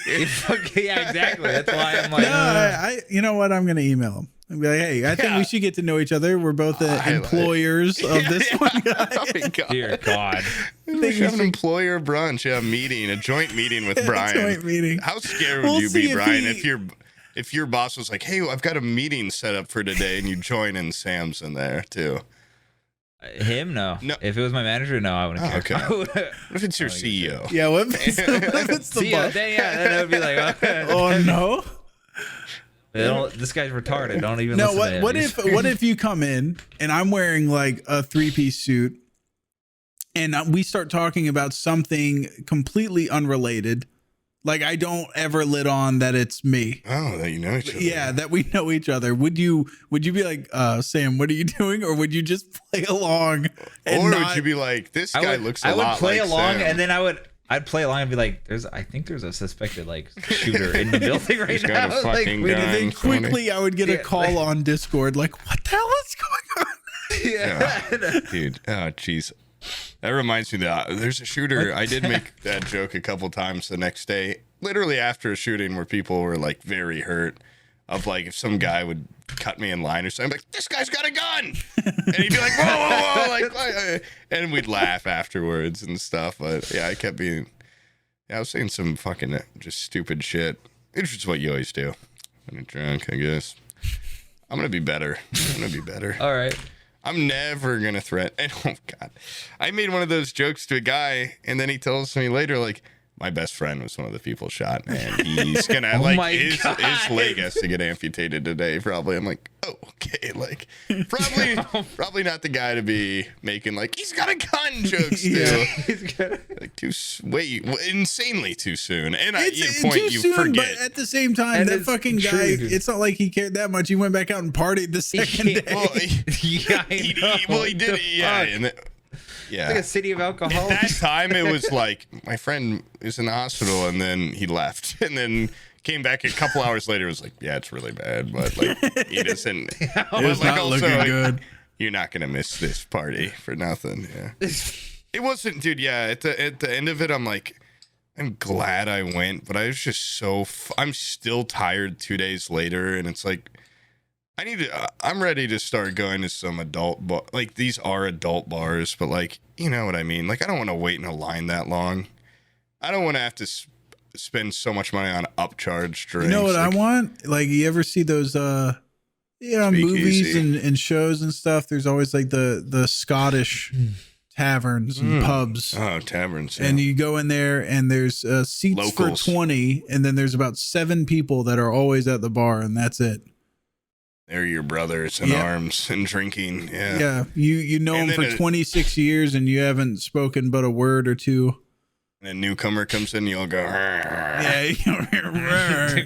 Get out of here. You're different than us. Yeah, one of those bars. They're Scottish greasers. Scottish greaser right there. Wow. Scottish greasers. They all got pomade in their hair, whatever, and cigarettes. Yeah. Hey, get out of here, laddie. What? That was some Scottish greaser. Yeah. I think I'm gonna do a voice for D&D. I think I'll nail it. Oh my god, dude! A pompadour with red hair would be great. Oh my god, that'd be sweet. That'd be sweet. You know, there's somebody that wanted to be like a greaser that was a ginger. Hey, and he was like, dude, sure it's just not working. Greasers, but yeah, he probably had a fucking comb knife and shit. Just wasn't cool. It didn't matter how much pomade or Dapper Dan they combed in there. Their hair would hold the form. Look red, and it looks poof, wet. Yeah. Back into the curly Jufro looking thing. Not every redhead has curly hair. Oh, right? they all do. That can't be true. No, it's not true. Like but that guy, this Ron particular Weasley. Greaser does. Ron Weasley, Ron Weasley could be a greaser. Okay. Ronald McDonald could not. No. Absolutely not. That'd be ridiculous. A clown is a greaser. Come on, Brian. True. Bro, it is. How long has this been going? Wait, no, we've got 15 seconds, still 3 hours. So yeah, we gotta come up with something. We missed ARAM. Something funny. Oh my god! The greasers would be all like, come on, Sam. What would a Scottish greaser say? Hey. I can't even do like a Scottish accent. Hey, Jurgen. I know that's more. We're good. 3 hours. Oh, that's more of my Viking. We need to get Fungaltoe in here. He's the one. What do they say in Braveheart? He does Braveheart. Sound pretty, I'm William. I hope you get raped by a pack of.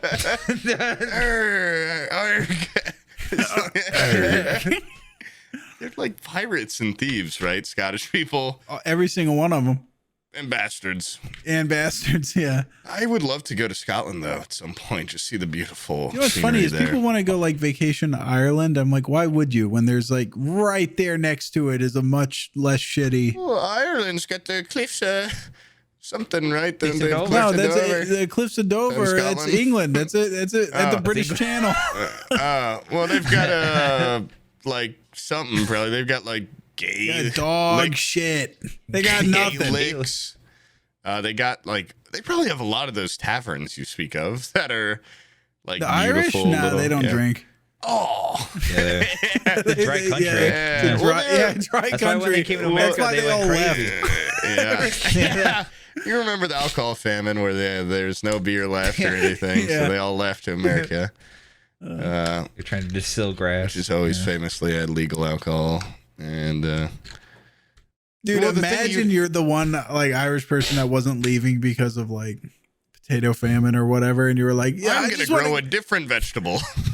What about carrots, guys? You leave Ireland and you come to America right when Prohibition starts. You'd be like, "Oh, what is all this about then?" What the fuck do Irish people sound? I'm really good at like accents and impressions and stuff. You're like, where's all the beer at? Dude, I'll sit there and I'll get one pretty good, but I can't. It takes me like 10 minutes to rev up an accent. You know, right before I left, 10 I minutes had or 10 the seconds? perfect fob tack impression, probably the best you'll ever hear in your life. Yeah. And now it's Yeah, like I you're feel the like only one who's tried to do a I know fob what tech started. impression. I was doing.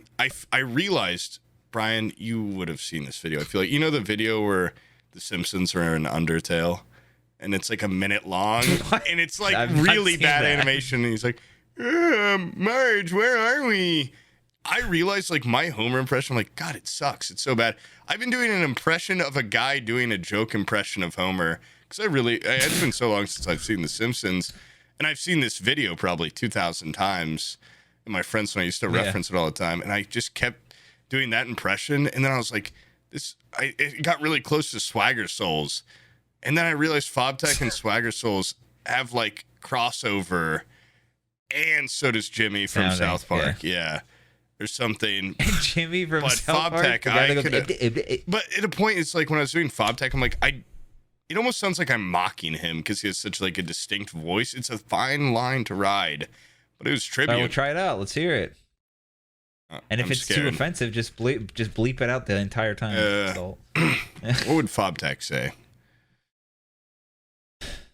watch me do a freaking flip. Dude, he has a I'm about to nice do a- skate park. I was looking at Yeah. that shit on It's Twitter. beautiful.